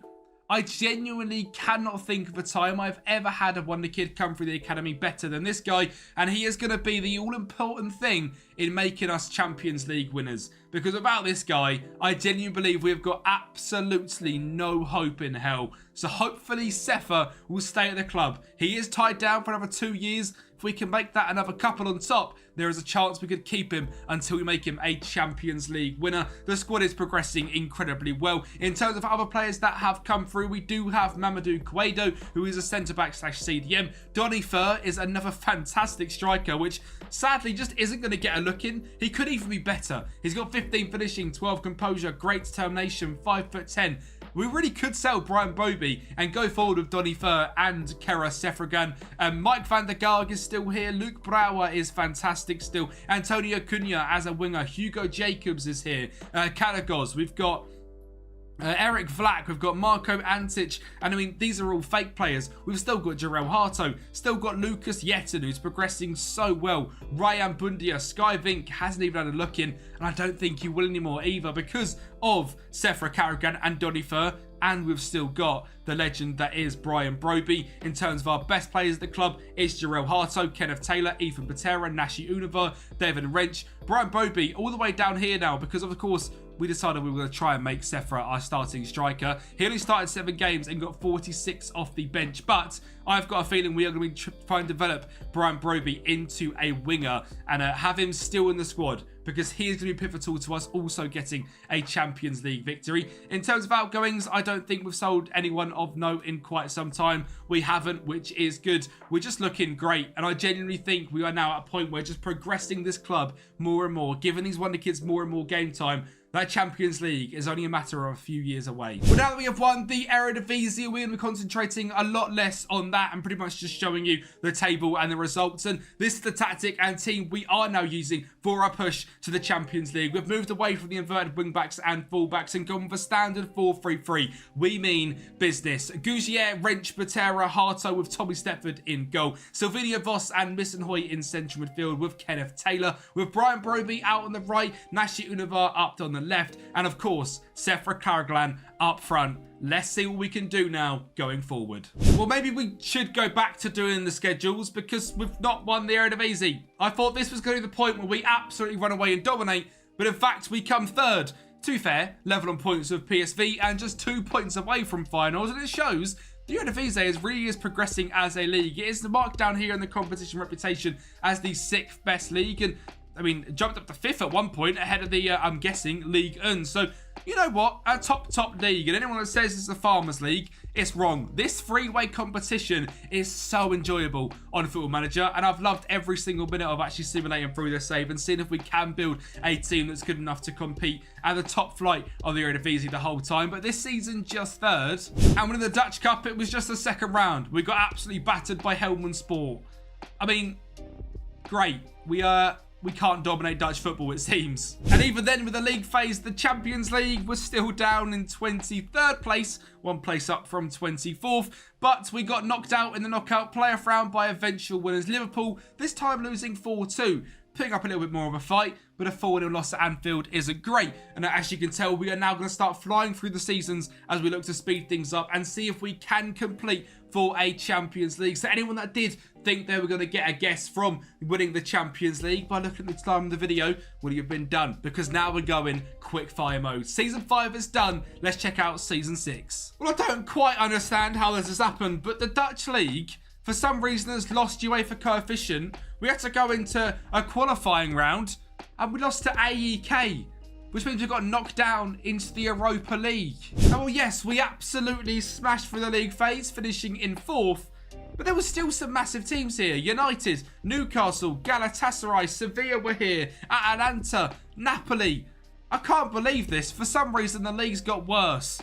Hopefully, we can try win the Europa League because, I mean, it's a European competition. It's not the one we want, but it would be great to tick off. And then, of course, in the round of 16, we got drawn possibly one of the most difficult games against Sevilla, but we showed our quality with a 3-1 victory in aggregate. And in the quarterfinals, drawing up against the Geordie Giants, Newcastle. And thank you for signing Andre Onana because we managed to beat them in penalties, and Onana didn't save a single one. Top work, Newcastle. You've taken away United's failure of a goalkeeper, and we've got into the semi-finals, which is where we then faced up against Napoli, and we are going to show what a club we are turning into. Rayan Bundia found Gabriel Missenhoy in the box to make it 1-0. And we are going to grab a second. Sefra Cadigan finding a ball up wide to Nashi Univar, and Kenneth Taylor was there to make it 2-0 on the stroke of half-time. Sefra causing absolute issues yet again. Yeton finds Kenneth Taylor. It's 3-0 in 54 minutes. Remember, this is European Giants Napoli. We are absolutely dispatching on Sefra Cadigan there at the back stick for 4-0. And Forbes finds Ciro Harto to find Sylvania Voss to find Jaden Bannell to finish it off at 5-0. We are going to straight up ignore the nearly absolute catastrophic downfall in the second leg. We certainly didn't lose 4-1 and then lose 6-4 in aggregate. Let's get into the final, where again we were going to show what a fantastic club we had going into. Nashi Univar found Gabriel Missenhoy to make it 1-0 in just 4 minutes. Rayan Bundia then whipped a ball in, and Ciro Harto was there to make it 2-0 in just 12 minutes. Rayan Bundia on the ball yet again found Christian Jusier to find Missenhoy to find Bundia again to make it 3-0. The Wonder Kids are linking up, and we are playing some beautiful Ajax football. 4-0 at the front post from that man, Kenneth Taylor, and that was all of our goals in this game. It was just up to now Galatasaray trying to make a comeback. 1 goal back from Varanosevic in the 53rd minute, but luckily that was their only goal, and that really gave us a little bit of a scare because the next goal was the 84th, and that was game done. Ajax were now champions of the Europa League, so we have ticked off another massive trophy. The Johan Cruyff Schaal, the Dutch Cup, the Eredivisie, and now the Europa League final. I doubt we'll get down to the Europa Conference League, but the 5th one is the interesting one. The Champions League is what we want. But have we returned back to the top of Dutch football? No. No, we haven't. Ever since we won it, it's been something we've not really been concentrating on. That's what I'm going to tell myself about. We are only after the Champions League now. That's why we just gave it all in the Europa League. Obviously, you can see here as well in the Dutch Cup, we were 3rd rounded by Almere. Things aren't going well, but you can see at the bottom, there is a certain man that is absolutely smashing it. His name is Sefra Cadigan. We have got him here till 2033.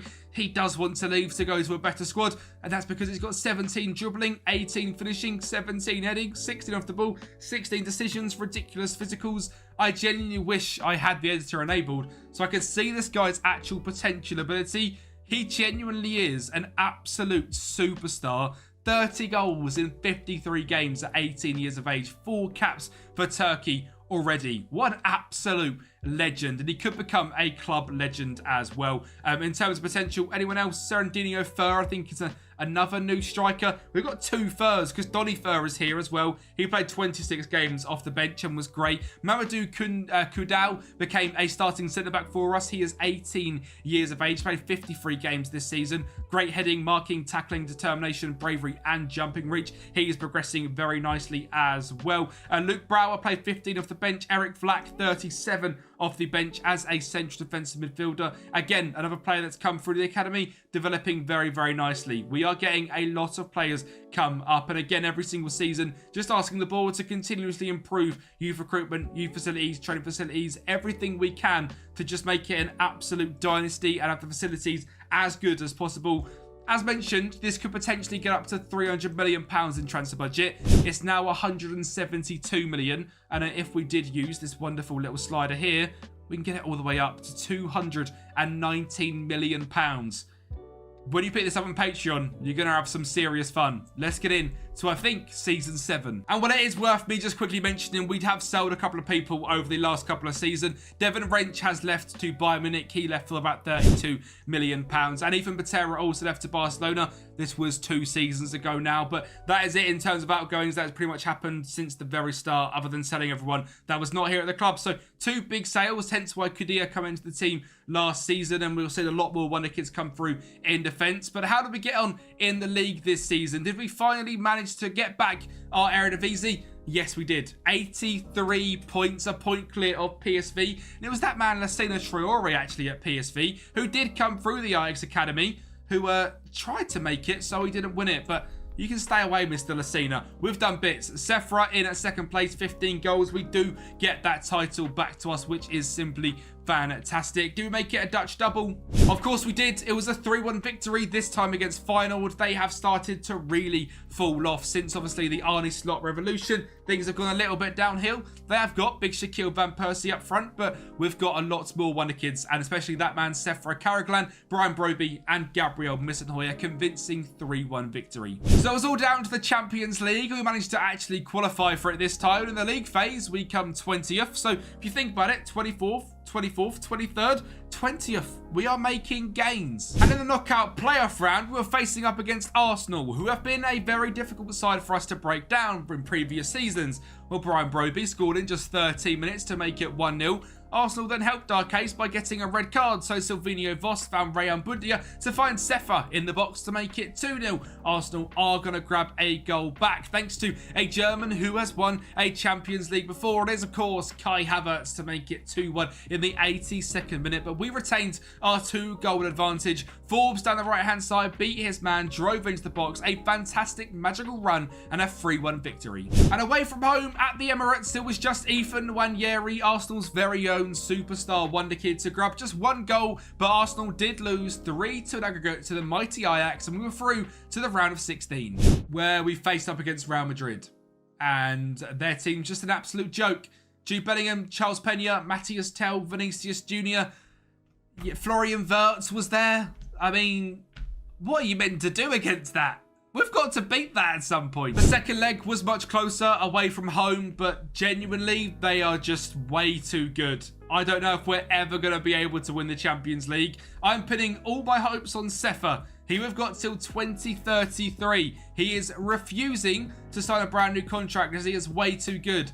So we realistically got 2 years left to win a Champions League, and Sefa has to be the man to get us there. So let's see in his penultimate season, can he get us that Champions League trophy? It's not going to happen, is it? It's not going to happen.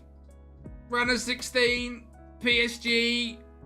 We just seem to be getting the very good teams. I would say 0-0 at home, but we're facing up against the best teams so early on. I feel like we're actually a semi-final team, really. We've faced up against Real Madrid. We've faced up against PSG. We've faced up against Liverpool. We've beat likes of Arsenal, Bayer Leverkusen. We've won the Europa League. But we seem to be getting the big teams so early on. I mean, this one we were 2-0 up after 20 minutes, but just couldn't hold on. And eventually the likes of Mbappe, Zaire Emery, Jamal Musiala, they've got Rodrigo, Assam Wadrago.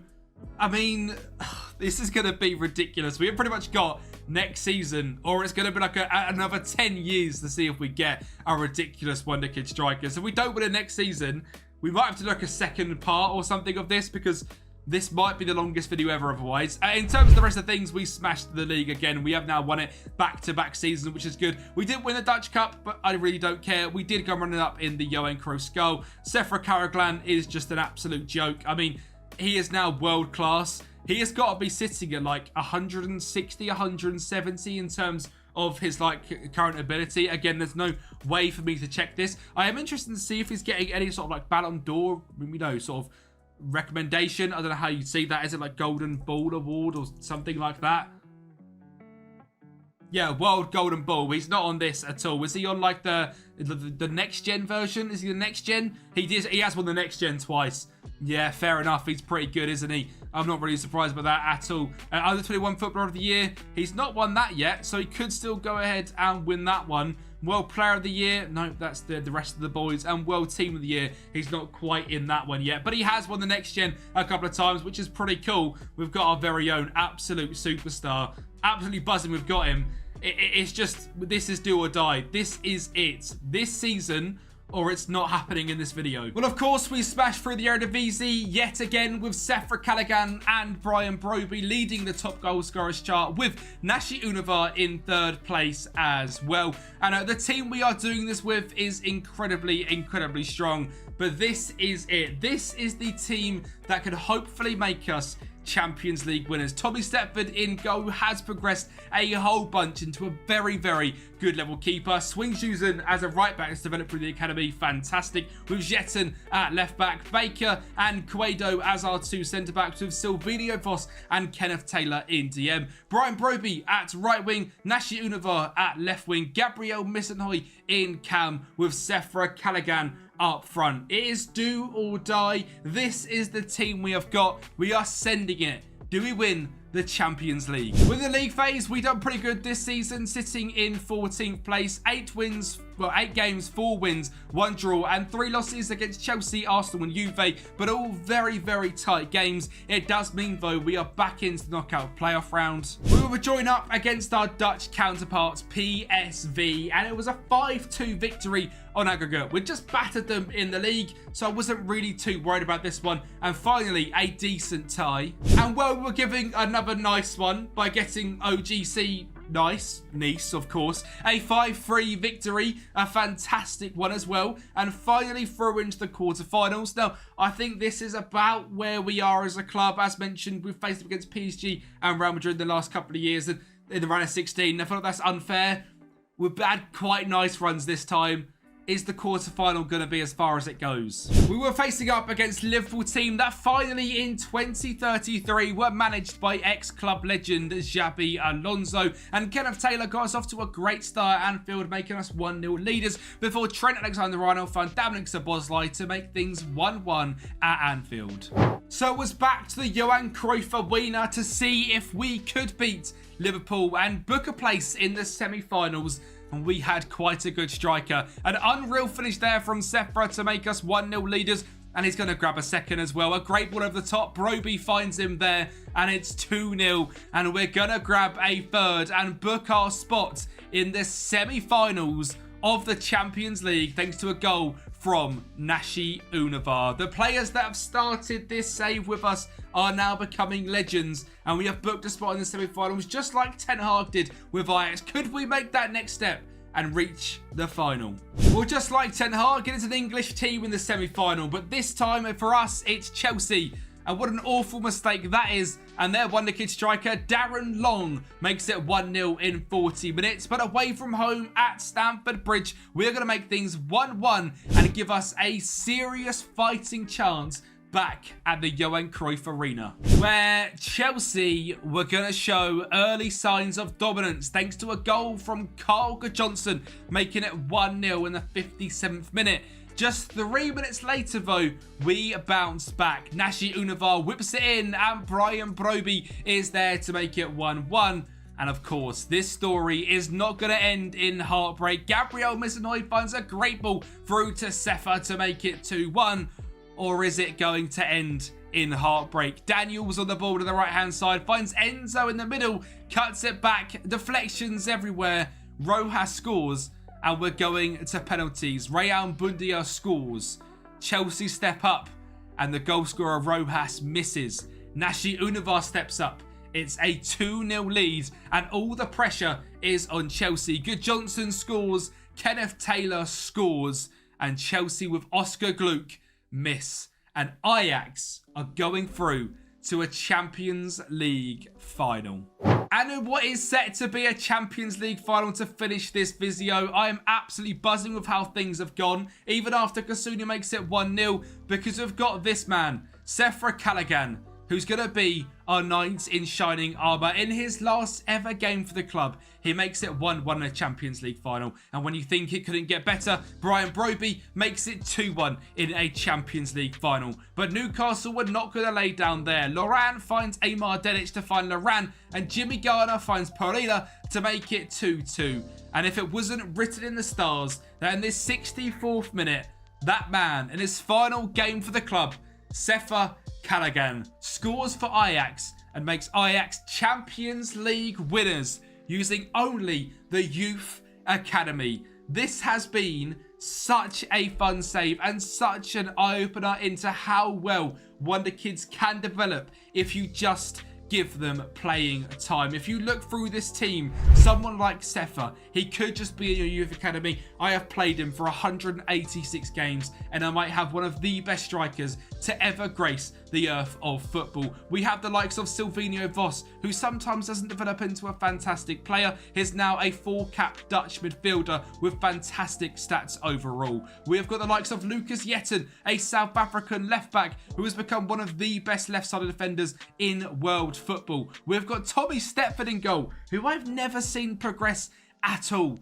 is now a genuinely top tier goalkeeping talent and is absolutely fantastic and someone I'm genuinely going to look at. But I've been massively opened in my eyes into how Wonder Kids can develop and how doing a sort of youth only save can be one of the most fun things in the world. If you want to see me do like a youth to gold sort of series where I just do this and more of like a Tom Femi, Omega Lukey style videos where we do like a 6-7 part series, let me know down in the comments down below, because I am working on something already to be of that sort of level quality for the end of June, which you guys are going to absolutely love. But if you want to see me do a youth to gold in August or the end of July, let me know down below as we head into the summer. This year has been absolutely mental. Thank you so much for the support. I hope you enjoyed this video as we turn Ajax into the best team in Netherlands yet again and to Champions League winners using only the Youth Academy. Make sure you subscribe to the Kempi Army and I'll speak to you next time. Sporting CP, a club with a rich history and a famous youth academy that has produced legends like Cristiano Ronaldo and Luis Figo, is ready for a brand new era. In this FM24 rebuild, we'll be using Sporting's incredible youth academy only to build a squad that can dominate not only Portugal, but also win the Champions League. No transfers, no shortcuts. Starting from day one, it is all about developing homegrown talent as we release every single player that is not homegrown at Sporting. Which, when you look at the starting 11, is 90% of players. Star striker Victor Gyökeres, yep, he's gone. Marcus Edwards, yep, he's gone. Pedro Goncalves, he's gone. Nuno Santos, he's gone. Kielman, he's gone. Morita, he's gone. Mateus Reis, he's gone. And Kovacevic, he is gone. Now, I am going to be keeping hold of Usman Diomande. As you can see here, he will be homegrown at club in the next 12 months. And for Ivan Fresneda, I'll be doing the same as well. He is homegrown here in 2 years. But every single player you see here has got to go. And if they're trained in nation, they've also got to go. I want a homegrown at club only. Which leaves us in this very interesting scenario where we have an extremely strong centre-back partnership of Diomande and Gonzalo Inacio, and the rest is just Wonder Kids. We have a superb player up front in Rodrigo Ribeiro with decent pace, good finishing, good composure. Hopefully he can make it into a superstar. Afonso Moreira on the left wing again looks brilliant. We have a bit of an experienced right winger in Jovan Cabral. He won't be here for too long because we do want to get youngsters into the team ASAP. Our starting cam is Mateus Fernandes. We have Bragança in central defence midfield with Tangolo, who will be homegrown at club very, very shortly. We have Asugio at right back, and obviously he is a bit of an elder statesman, but he can play right back and left back. We do have Ivan Fresneda, who will be coming into this right back position ASAP. Left back, Leonardo Barroso. Centre backs, we are sorted. If we can keep hold of these for as long as possible, will be fantastic. And in goal, Diego Calais as well is a fairly decent goalkeeper. The exciting thing is the amount of potential that is at this club. With all of these Wonder Kids coming through, if we sort this by 5-star potential, we've got a good few. Fresneda Diomande and Guilherme Santos, who is a 19-year-old central attack midfielder who hopefully we can see become an absolute superstars. There's a lot of 4-star Wonder Kids here as well, but obviously the main thing we are looking out for is the fact that there's 4.5-star youth recruitment, unbelievable youth facilities, great training facilities, and a very decent reputation as well. And we are looking for the next Ronaldo, the next Figo, and hopefully we can bring in an absolute superstar. Obviously, last season, Sporting ended up winning the Portuguese Premier League. I'm not sure if that's actually true, but here on FM, that's exactly what has happened. They got knocked out of the Europa League, so we're going to be in the Champions League to kick things off with a bunch of 18 and 19-year-olds.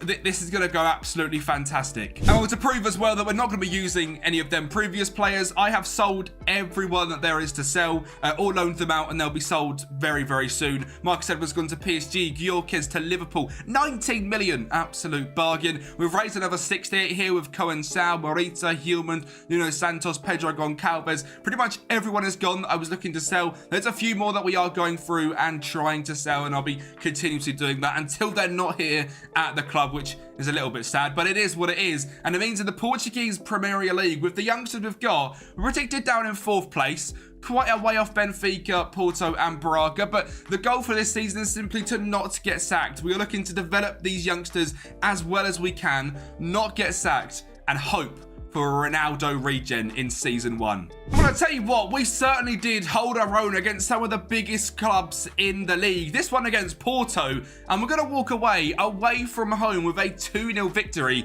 A screamer there from Ivan Fresneda, and maybe a little bit more to come from this man up front. Ribeiro making it 2-0. A fantastic victory which got us into the quarterfinals of the Portuguese Cup, which of course we won. We then won the semi-finals against Miliciao, and now we're in the final against Mortimao, and Silva has scored a screamer into the top corner. 14 minutes in, an absolutely dominating 1-0 victory, and we win the Portuguese Cup final. Absolute dream. And I've got to say, we might have an absolute superstar on our hands. Gabriel Silva was not a 5-star wonder kid at the start of this video.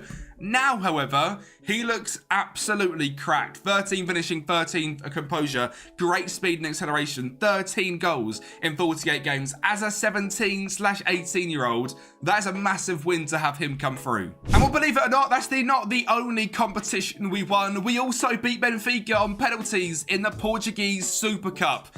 Unbelievable scenes. Goals from Manuel Kisanga, Luis Gomez, Daniel Bragança got us there. 4-4 on aggregate. Well, not on aggregate. In the game, we win on penalties. Up the Sporting. I did not think we were winning competitions for at least 3 seasons. Let me know down below how long you think it's going to take for us to actually win the Champions League. We have done this twice, once with Manchester United, once with Ajax. They both took 10+ seasons. How long is it going to take though with Sporting? We've got a very similar sort of path compared to Ajax. A few big teams in the league we're going to be looking to try and take over the next 4 or 5 years, and then from there push for the Champions League. The good thing is about Sporting, we have an unbelievable youth system, to the point where I genuinely believe we might have the best player in the world on our hands coming through our academy already. We have literally got a Ronaldo regen in season number 1. He is 16 years of age. His name is Martin Trinhaletias is what I'm going to go with. Apologies, Portuguese people, if that pronunciation is absolutely awful. But this guy is quite literally a 6-foot left winger with great speed and finishing. He's 16 years of age. He's also got 16 flair. We quite literally have got Ronaldo come through our academy at 16 years of age. I'm absolutely buzzing. He is coming straight into the first team. He's going to be an absolute superstar next season, and I'm hoping he can be the difference between 2nd and 1st place. Yes, ladies and gentlemen, we got 78 points with a youth academy team only here at Sporting. 1 point away from Benfica, 11 points with Porto, 3 clear of Braga. The top 4 were miles ahead of anyone else, and I'm so surprised how fantastic we were. We actually bottled it in the final day of the season. That is incredibly annoying. But we were actually absolutely fantastic. We come 2nd in the league. Benfica end up winning it by just 1 point. If we look at the stats, we were 3rd on most goals scored on 78. But defensively is where I thought it would be good, with Diego Calais in goal, Ignacio and Diamande at centre-back. And exactly that is where we were very good. 30 goals conceded throughout a whole season. Unbelievable scenes. Possession-wise, 51%. We're not looking to really keep too much possession. We're looking at developing this team. We ended up with Fresneda starting every single game at right back. He is now absolutely fantastic. His stats have grown so much in just 1 season of playing first team football. I'm buzzing to see what we can get out of him. Obviously, he'll be homegrown at club in just 12 months. We have got Dario Esugio, who again, through the academy, we know who this guy is. Everyone's used him on FM. 50 games this season, a 6.87. He is simply fantastic and will hopefully be a mainstay in our DM for a long time. And Gabriel Silva as well, who we have touched on, are locked into the up front position. But the youth intake we've had is absolutely mental. There is like a bunch of 5-star players in here. We've got Michael Feldhus, Danny Gomez, Martin Trincaletas, João Simões, Guilherme Santos are all still here as well. João Gomez, we've got players here who we didn't touch on last time with Afonso Lee, Rodrigo Cabrito, Gabriel Melo, João Muniz, Diego Pinto. There is so many youngsters here at Sporting. I think it's not going to take long until we actually take over, because 1 point away already is mental. And as you can see, going into season 2, we are having Martin Trincaletas start on the left wing instantly. I want him to progress ASAP. I just don't want Manchester United to come and play a friendly and steal him like they do to Cristiano Ronaldo. I'd like him to stay with us forever, please. So Martin, be good, but stay at Sporting. This is the team we're going into season 2 with. We are now predicting the Portuguese Premier League to come in 4th place still at 18-1. I'm aware I didn't touch on the Champions League last season. It was incredibly embarrassing. We got knocked out in the league phase. Yeah, it turns out the youngsters weren't great on the big stage, but we move on from that one. We've got the Portuguese Cup, the Portuguese Super Cup again, the Portuguese Premier League, and the Champions League. Can this team of Merry Wonder Kids take it to the next level? And can Big Martin show what he can do in just season 1? Well, Martin absolutely exploded onto the scene with outrageous speed and flair. Quite simply, no one was able to stop our brand new superstar left winger. He was outrageously good in just season number 1, which is more than I ever expected, to get quite literally a Ronaldo regen, even scoring a header at the back post. Martin Trincaletas finished the season 19 goals, 9 assists in 58 games, and he's now just turned 17 years of age. What on earth have we stumbled across here? He's even got knocks ball past opponent. We just need him to try tricks, which he will do with his 16 flair. We need him to get faster, which again, I'm sure he will do while being 6 foot tall. I am absolutely in love with the fact that we have quite literally got a Cristiano Ronaldo regen in season number 1. And to prove there's absolutely no editor involved as well, this is completely legit. We have got ourselves Cristiano Ronaldo regen season number 1 with Sporting Lisbon. And of course, he helped carry us to another trophy as well. This one was the Super Cup against Benfica. So right early on in his career, he had a massive part to play. We go 1-up thanks to Ribeiro, but there he is in 61 minutes with a sidewinding volley to make it 2-0. Benfica did then score to make the game 2-1, a backstick header from Matias Arezzo, but 3-1 to the mighty Sporting in the end. He gets involved yet again, gets the assist into Dembo in the middle. 3-1 against Benfica using the Wonder Kids. I cannot believe we've actually managed to do this. So this might be my most fun rebuild in such a long time. Martin Trincaletas carries us to a Super Cup victory. Sadly, however, he couldn't carry us to a Portuguese Premier League. Porto had the most ridiculous season possible. 97 points, just 1 draw and 1 loss, and 32 wins out of 34 games. It turns out they were quite good this season. Did we get anything against them? No, we didn't. We got battered both times, clearly. 77 points for us, 38 goal difference, though. We just have come unstuck against a team that have just had the most ridiculous of seasons quite simply possible. Did I just say... They've got Jurgen Klopp in charge. What? I'm not surprised then, am I? They've got an unbelievable manager, and let's face it, a pretty unbelievable team as well. But we're going to have the better team in a few years' time. I'm absolutely sure of it. The way these players are progressing, we're going to absolutely dominate. But sadly, we are going to have to do that all without Gonçalo Inácio, as in January, his release clause was triggered, and off he goes to Spurs.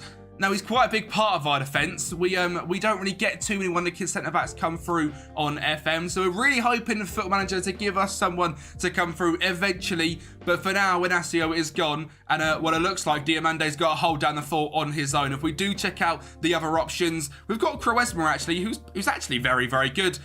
we're absolutely fine. Don't worry about it. Enacio, mate, I'll take your 51 million. This guy, Eduardo Quaresma, is our brand new centre-back with Diamande. Absolutely buzzing. But again, a very good youth intake. You won't be surprised to hear, if we check out the under-19s, a bunch of 5 stars, a bunch of 4.5 stars. I will touch on players when they make it into the first team rather than touch on every single one of them because we would be here forever. And I will just go through it when they become absolute superstars like Martin Trinkelatias. Let's see what we have got for Season 3. Well, this is our starting team. Diego Calai in goal, Fresneda, Quaresma, Diamande, Travasos as the back four, with Asugio and Braganza in central defence midfielder. Afonso Moreira is growing very nicely as well in that right wing position. He is not great at finishing, but setting up the chances, he is fantastic. Fernandez as well, also doing brilliant. We have got our superstar on the left wing, Big Martin, and of course up front, Gabriel Silva. In terms of the bench, we have got a few now coming through, like Ludwig Prost is our backup goalkeeper. Danny Gomez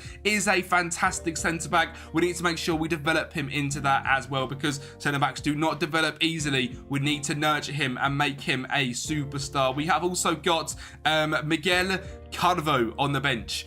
Maybe we've got Figo as well. We've got ourselves Ronaldo on the left. Maybe we can develop Miguel Carvo into being our Figo regen on the right wing. That would be absolutely mental to have both Ronaldo and Figo on the wings in a Sporting rebuild in just the first couple of seasons. No idea how this has happened. Let's see if they can carry us to a league title. Sadly not. Maybe Season 1 was a bit of a fluke and we got a little bit carried away because now we have dropped right off the ball compared to Porto and Benfica. We are 13 points away from second place Benfica and 16 away from Porto. What I will say, our points tally hasn't changed too much. It's come down 5 points. What's just happened is Porto and Benfica have gone into the FM universe, signed a bunch of amazing players like Matias Arezzo, scoring 26 goals and making it near and impossible to take the Portuguese Premier League. We are managing to still win trophies as we manage to lift another Portuguese Cup, and thanks to the man Ribeiro in the middle who is going to grab a brace. He is developing very well as as Gabriel Silva and is actually a very good rotational option for us. He was there again for 2-0 in the 65th minute. Portimao did grab a goal back, but it wasn't enough to scare us too much after Felipe Cruz found Jovic in the middle. I'm very proud of how things are going though. This is the end of, I believe, Season 3. We've won quite a few trophies, 3 or 4 trophies. We need to get our hands on the Portuguese the Portuguese Premier League. That is where we need to get to. We also need to give ourselves a better showing in the Champions League as well, as again, we have not even gone in to the league phase this time. We got knocked out in the playoff rounds before the league phase by RSC and Elect, which means we drop into the Europa League. We're in the league phase, we were actually quite successful, having 4 victories against Dinamo Kiev, Rakow, Farul Rostina and OGC Nice. We then drew to Sassuolo and Rapid, but lost to Newcastle and Manchester United. And while we did beat Dinamo Kiev 3-1 in the knockout playoff round, we came unstuck and got battered by a Newcastle side who beat us 10-3 on aggregate, which yes, does mean the first leg at home we lost 6-0. I don't quite know how something like that happens, but we move. It's 10-3. We're into the round of 16 in the Europa League. We are making progress. It's just not quite as fast as I would like it to be. That's the end of Season 3. Let's see what people have got for Season 4. Well, I can tell you someone we haven't got. It's Usmana Diamande. We have lost our 2 superstar centre-backs, both to release clauses, which is a little bit sad, but yeah, it just makes the rebuild harder, which I suppose is what you guys want. You want to see me suffer. You want to see me grind out the victory. You don't want this to be easy. You want me to have to really put the work in to make this sporting team a super team. I mean, not that there's much I can do because I am pretty much at will to the FM gods as they give me wonder kids through the academy. You can still see there's only one in the starting lineup. That is Martin Trinkelatias, who is now officially joined as our best player with Ivan Fresneda. He is growing a stupid amount. Don't worry, we'll go through progress of all the players at the end of the video. Once we've won everything, the players that are still here at the club, we'll go through their progress and check on how they grew from just a wee baby to being an absolute superstar. On the bench, Carvo is developing very, very well. He is someone to certainly keep an eye on. Last season, he played just 4 games. He played 9 off the bench in other competitions as well and got a 6.82. This season, I think he'll have a bit of a breakout year. Striker-wise, I am debating moving Martin Trinkelatias up there to get Carvo in, purely because Gabriel Silva Silva isn't quite developing as much as I would like him to. He's a very well-rounded striker at this point, but he's not exactly a bagsman. Last season, just 5 goals in 27 games. It's not exactly what I'm looking for, to be honest. I want a little bit more than that out of my striker. And yeah, I think it's safe to say we are getting there. It's just taken quite a while to do it. And as you guys know from these youth-only rebuilds, these youth-to-gold styles, they do take a while to progress the Wonder Kids, but we'll get there and we'll lift it all, and it'll be the greatest experience of all time. Oh, this game right here made me think maybe it is just our time. We did go 1-0 down to Benfica thanks to a free kick rebound off the post, but overall, we absolutely battered one of the best teams in the league. You saw a goal there from Silva in the middle, who was still playing a lot of games up front. A ridiculous run from Trinkelatius after a fantastic ball from Mateus Fernandes to make the game 2-1. You just saw the pace we had there from Martin is outrageous. Mateus then finds Silva in the box after a defensive mistake, and we beat Benfica 3-1. And I was starting to think we were going to absolutely dominate the Portuguese league. Well, you won't be surprised to know that Porto have won it again on 87 points. They're just a bit too good. I believe it. Evan Nielsen is still here as well. 25 goals, Arezzo 26. That is the difference right now in the 3 teams. We are actually progressing very well as a squad. Afonso Moreira is becoming player of the match candidate and most assist player. But the one thing we're missing is someone to consistently put the ball in the back of the net. Hence why we are finishing in 3rd place. Don't get me wrong, Martin Trinkelatius is a 19-year-old who's just scored 24 goals in 41 games. And while Gabriel Silva's 19 goals looks good, it's nowhere near the rest of the big boys in the league. Afonso Moreira, 12 goals and 21 assists is great. And Daniel Bragança, as that more progressive central defence midfielder, is doing well with 12 goals and 10 assists. But a striker who's scoring 25 plus goals is the issue right now. And getting someone through the academy to replace it is quite difficult. We've had quite literally no out-and-out strikers come through. We've had a few cams or right wings, but their potential isn't quite there. Gabriel Silva's is still 5-star. Maybe he'll just be a late bloomer, or do we take the hit and move Martin to striker so we can get Caval into the wing positions? Because this season, 13 starts, 19 off the bench, a 6.92 is certainly very good. You can see he's progressing outrageously quick as well. But I just think he's more of a right winger that can cut inside on the left foot than a left winger being a traditional winger. So I'm not quite sure what we're going to do just yet. These are the dilemmas and the minute details which make this save either actually going to happen and we win the Champions League, or we absolutely fumble the bag. Martin gets angry, a little bit like he is now, because he's wanted by Barcelona. He wants to move to a better squad because we're not quite progressing to that next level. We have got 4 years left in his contract. We are going to hold him hostage for as long as possible, but he might get unhappy and stop playing well. And maybe moving him to striker and becoming our out-and-out number 9 would help that. And these are all the little decisions I have to take into account. But for now, Martin is staying as our left winger. And that's because he's just absolutely magical out there. Another Portuguese Cup final. You can see him cutting in the middle and just getting into the right areas, as him and Moura have got a special link up down the left-hand side. He scores a screamer there, and it's had a big part to play in this one as well. Eventually, it goes over to our right back, Diego Trevisos, who puts it into the top corner for 2-0. And a great ball from Bragança, just about cut out. Finds Afonso Moreira on the right-hand side. He cuts it in, and Silva is there for a 3rd. We did win the game 3-0. It was 3-2 in the end. But again, Benfica beaten, showing that on the day, we can beat some of the big boys. Our playing in big matches is extremely good. It's just the consistency, which is, to be honest, what you expect from a team built of youth academy players only. Just getting that consistency, and there's not really many leaders in the squad. Not only people that are going to take the armband and dominate it. It's just all about being a big old team and getting that consistency, which is hard to come by for sure. We are going to get there eventually, though. We are missing our right back. I believe Fresnade has just left us. Oh, that's not good, is it? He's also gone 40 million to Liverpool. So we've lost our 3 superstars in Fresnade, Diamande and Gonzalo Inacio. So if you thought at the start of the video it was unfair that I kept Fresnade and Diamande because they weren't homegrown at club at that moment, they got to being homegrown at club and then left. So that's great, isn't it? They're both gone, which is fantastic. So we quite literally just have now a bunch of players that are homegrown at club. As you can see from the transfer screen, I'm not doing any transfers to bring them in to make people homegrown at club on our end, because I just think that'll make it ridiculously easy. I'm doing this full from our own youth academy. I'm not signing anyone else. So it really is just a game of luck. So let's see who we get next up. Well, it's safe to say there's not too many changes to the first team squad itself. We have brought João Simões and trained him as a defensive midfielder rather than a cam because he has got great potential, and I'm going to try and get him involved in that central defensive midfield role next to Asujio. Obviously, we have also got Bragança there as well. But as you can see from sort of the squad aspect here, we are getting a lot of regens now coming to the actual first team and being our bench players. Dani Gomes is progressing nicely as our backup centre-back. Marco Tietzera is a young left-back that we are hoping to progress into an absolute superstar as well. We have Isaac Bofilia as a central defensive midfielder, more of a playmaker vibe, not really great at the defensive aspect with just 8 marking and decent tackling, to be fair to him, but in terms of his playmaker ability, it's fantastic. Miguel Carvo is obviously a superstar valued at 37 million. Michael Fieldhouse, I believe, came through in the first season. He is a very decent cam, but can't finish to save his license, about as much pace as me, so he's not going to get very far in football, I don't believe. Rafael Pereira is a decent backup right winger / striker, certainly someone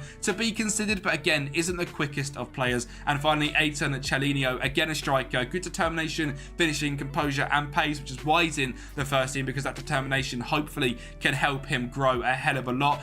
Martin is still here, and I believe he's got a brand new contract until 2032 as well. He's now on £94,000 a week. I am quite literally chucking everything at him to make him stay. He is now up to 18 pace, 17 flair and 16 finishing. I am just interested to see this. I know I said I wouldn't do this at the end of the video, but I'm interested to see how he's grown throughout his career. Pretty mentally, it's safe to say his mentals have come a long way. +6 in composure is massive. +4 anticipation, +6 decision making. Great in the mental stats. Physicals have come on leaps and bounds as well. In terms of his technicals, +3 in finishing. Now he's got 16. I'm telling you right now, it's quite literally a Cristiano Ronaldo regen. It's just birthed into the squad. He's now got 5 caps for Portugal as well, and a goal. If it wasn't for me being stubborn and not letting him leave, he'd be at Newcastle, Atletico Madrid. We've seen people like Barcelona interested. He would go on and take over the world.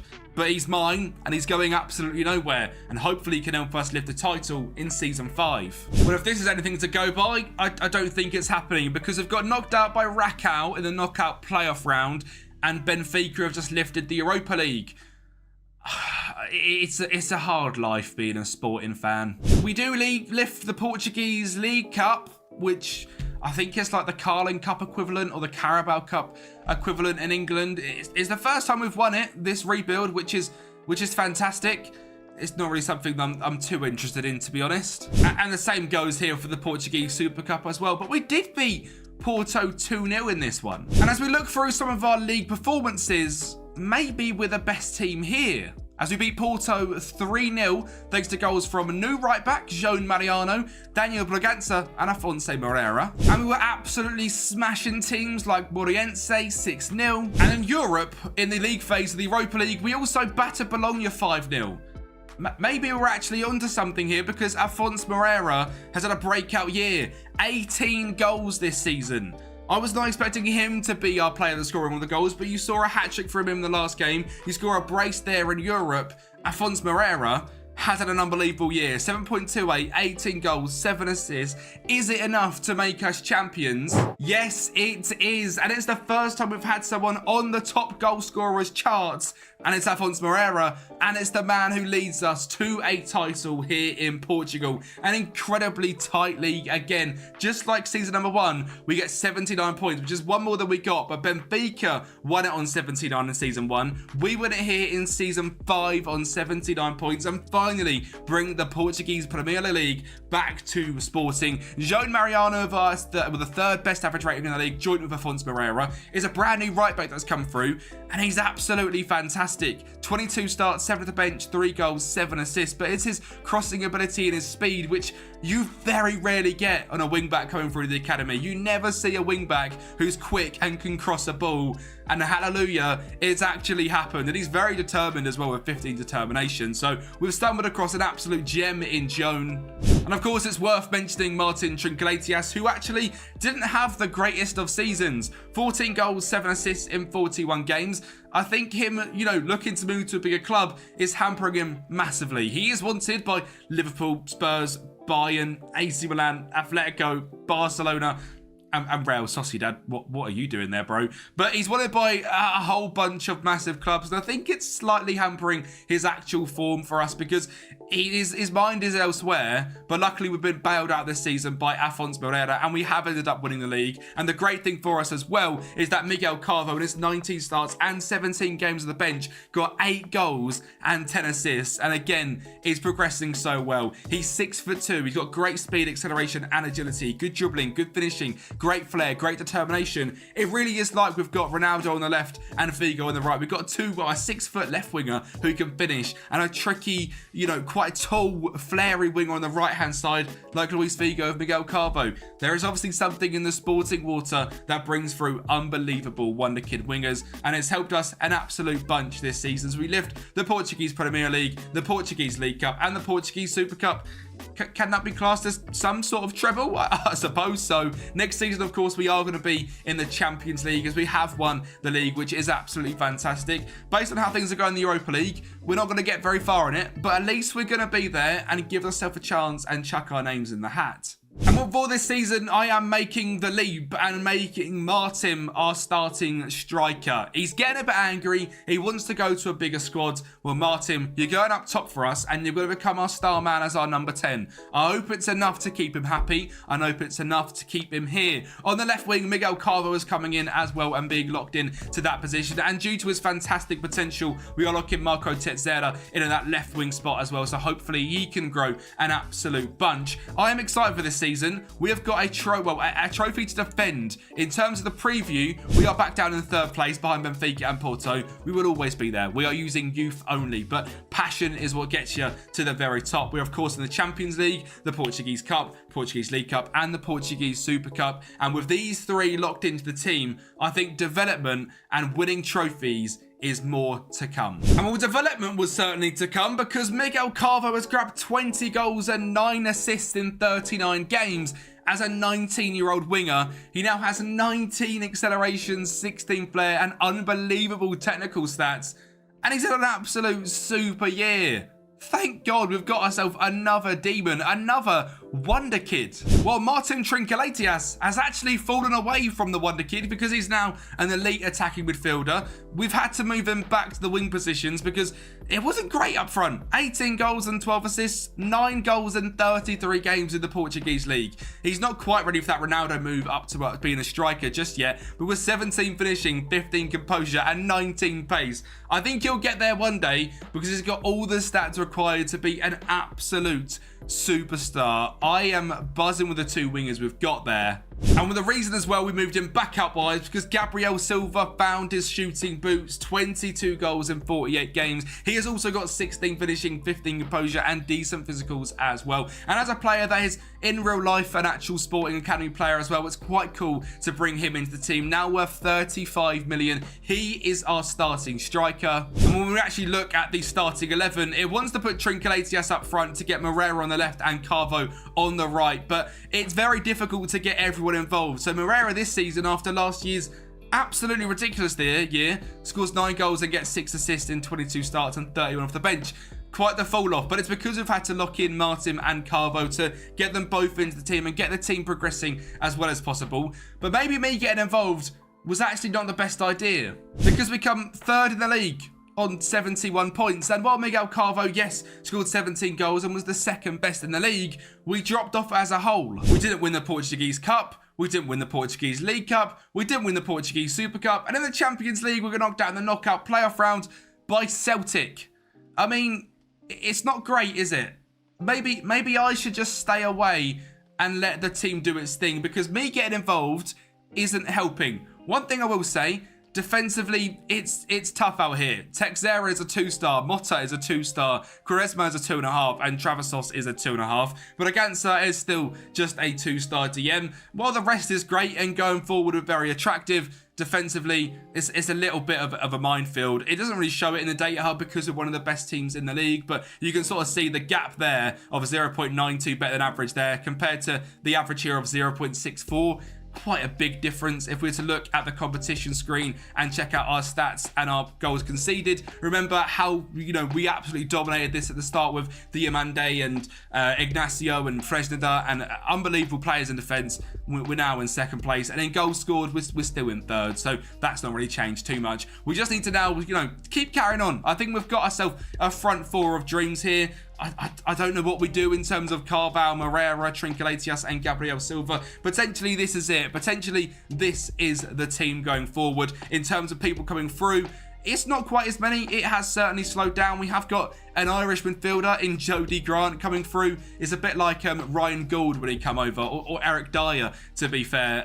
Them two coming through. We've got Jody Grant, we've got Osorio Adao as well, and Boubacar Balde. Of course, remember the 5-star requirement at this point. Now we've got someone like Martin Trinkelatias is so much higher than it was at the start. So these guys are actually like so much better than the 5-star wonder kids we were getting at the start. It's ridiculous. Afonso Pereira as well as a centre-back / DM looks fantastic and could turn into a superstar. Possibly in this rebuild, possibly for you guys when you pick it up over on Patreon. The link to the Patreon is down below. We are running 3 copies of Football Manager as a giveaway as well to paid members. That's £2 tier, £5 tier. If you want to get more sort of entries into the giveaway and you want to help support me more, there is a £10 and £15 tier where you get access to every single rebuild file, every single tactic, and of course as well you get to message me, and if you want me to do a specific rebuild for you, whether it's in a video or out of a video, drop me a message and we'll see what we can do. That is all on the Patreon down below. A massive thank you to the legends that have come up on screen. You guys literally help make me continue this career journey of potentially one day becoming a full-time content creator. So if you do want to support and potentially win yourself copies of Foot Manager as well, Patreon is the place to be. The season 7 is up next, and hopefully we can get back our Portuguese Premier League title. We'll start off with the Portuguese League Cup, where we did grab back our title. We had a year getting knocked out in the group stages of it, but now we win it on penalties against Benfica. And Martin Trinkelatias scored for us as well in a 1-0 victory to do the double in the Portuguese Cups. And well, guess what? It's a Portuguese treble as we get 83 points in the league and absolutely smash the competition. We have the #1 top goal scorer in Gabriel Silva, and the average ratings is dominated by Sporting. A 7.51 for Martin Trinkelatias, a 7.41 for Daniel Bragança, a 7.38 for Afonso Pereira, and a 7.31 for Miguel Carvo. With Gabriel Silva getting top goal scorers means we have finally managed to find a way of rotating our 4 absolute superstars. Player of the matches, Trinkelatias and Carvo. Clean sheet, 17 for Diego Calai. And in terms of assists, it's not like Mateus Fernandes isn't getting involved either. He grabs 12, Bragança gets 10, and Martin Trinkelatias gets 8. We have had a super season. Mateus Fernandes, 15 goals and 13 assists and 49 games. We haven't really shown too much of him because he's just been Mr. Consistent in that central attacking midfielder role. He's played very well every single year, pretty much getting above over a 7 average rating. Other than the 1 year, I imagine here's for the year we got 3rd place. But other than that, he's been fantastic on plus 7.1s every single season. Nearly getting 7.3s, which is ridiculous. And it's safe to say he's not the only one as well, because Daniel Bragança has been absolutely fantastic this season. 7.41, same as last season, and since the very start he's at 7.28, 7.19, 17, 14. He's been ridiculous, but the last 2 years he has really stepped up in goals and in assists. And again, another player that has come through the Portuguese Sporting Academy. He is now 32 years of age, but what a legend. And then of course now we have to mention Miguel Carvo, who has had a ridiculous season. 15 goals, 9 assists, 16 flair, great speed, a breakout year of 15 goals and 9. And well, for Martin as well, this year back to being a superstar, no longer wants to leave the club, which is fantastic. Even though he's wanted by Liverpool, Manchester United and Barcelona, he grabbed 20 goals and 16 assists in 46 games, an absolute superstar. And the final man I want to touch on is Gabriel Silva, the real difference maker this season, grabbing 27 goals and 9 assists, 16 finishing, 16 composure, great speed. Absolutely buzzing that he finally became, a real superstar striker for us. It was something we were really looking for, and eventually Gabriel Silva made it possible. One thing we haven't touched on just yet is our Champions League journey this season, as we come 11th place in the Champions League phase, including massive victories over Inter Milan Milan, a 5-1 over AC Milan, a 7-2 over Cervena Svezia, and a 2-0 against Brest. We did draw against Bayer Leverkusen and Real San Sebastian and lost to Manchester City and Lazio. We were going into the knockout playoff rounds. Well, believe it or not, we're facing up against Porto of all teams. Absolutely mental that that's happened. The first leg was 1-1 at the Porto Stadium. We go 1-0 up there thanks to Martin Trincleitas, but Porto are going to get back into it. A fantastic finish there from João Neves. That might be the João Neves. If so, bit snaky to go from Benfica to Porto, but Nicholas Jackson then goes through and scores a goal, which is mental. And we're currently a goal down, but at the 86th minute, Monial fans Daniel Bragança to find Trincleitas on that left-hand side, and he's just absolutely magical. I absolutely love him. He's fantastic. He makes it 2-2, and in the 98th minute in added time, Afonso Moreira finds Adao in the middle to find Raval Carbo, our two absolute superstar wingers that have come through, putting the team on their back, and we go through to the round of 16. We faced up against Tottenham Hotspur, and I was very, very nervous about this game.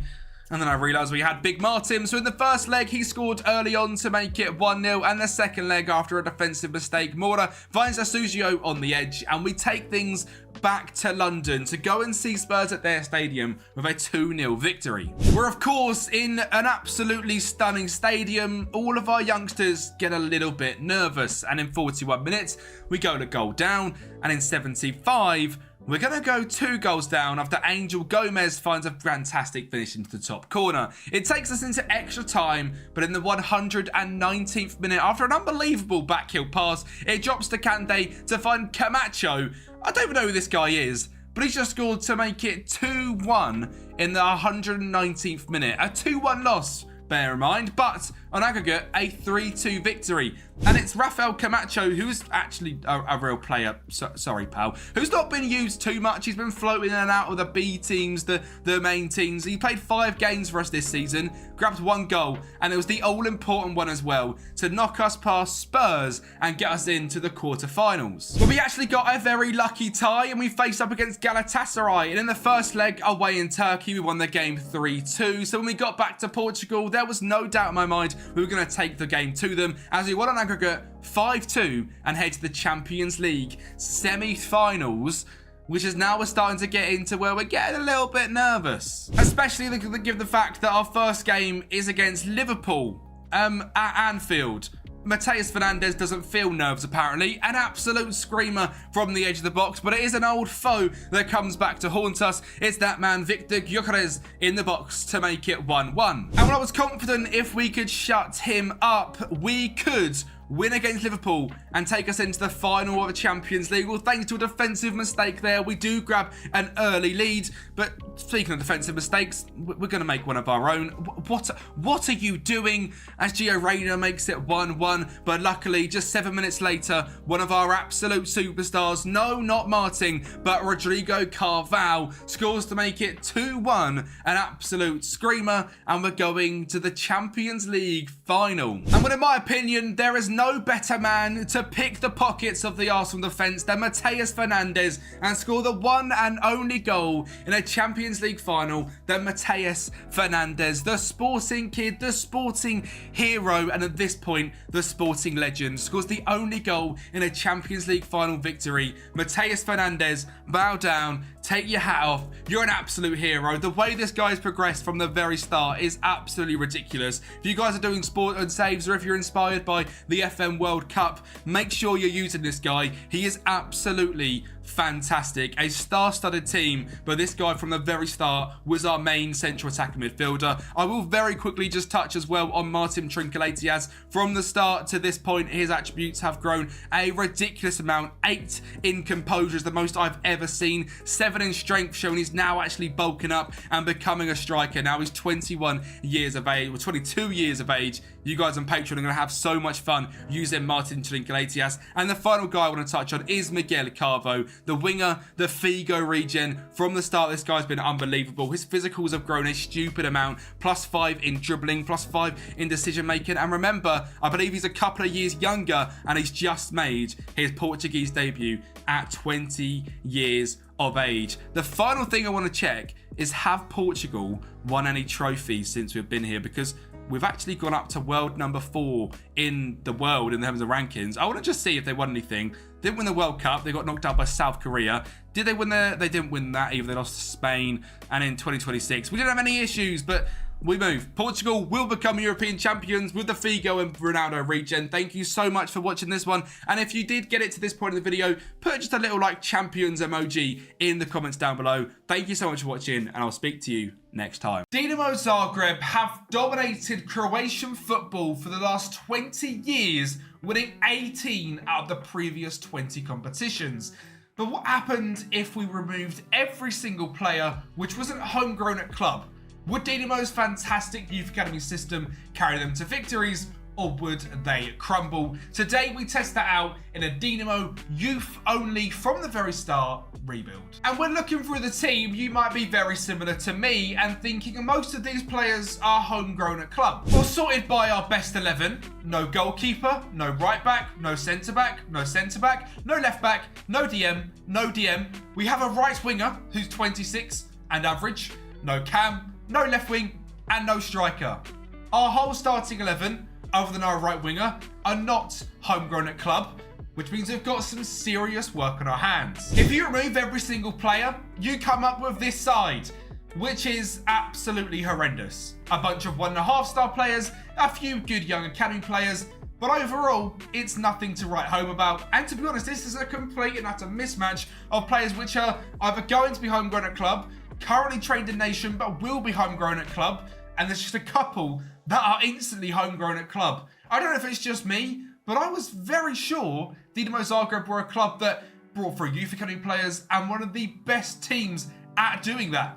I was completely wrong. And it's not exactly like there's a lot of potential in the side. With ages, our striker is 25. We've got a 21-year-old winger who's quite good. Of course, we've got Martin Baturina, who is going to be absolutely impossible to keep hold of. Hopefully we can do it for 3 or 4 seasons, but I can't imagine he's signing a brand new contract, and his current contract runs out in 2027.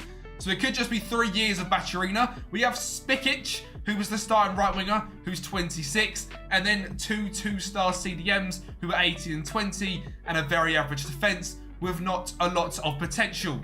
The good thing is, here at Dinamo Zagreb, we have a 4.5-star youth recruitment, very good youth facilities, very good training facilities, and a fantastic reputation. And in terms of building up players through the squad, it should be the easiest team in Croatia to do with this. But that certainly doesn't mean it's going to be easy. With Manchester United, it took us 10 seasons, the same with Ajax, and just 7 with Sporting. Get your comments in down below, get your predictions in. How many years is it going to take us to turn Dinamo Zagreb into Champions League winners, and how many trophies we win along the way as well?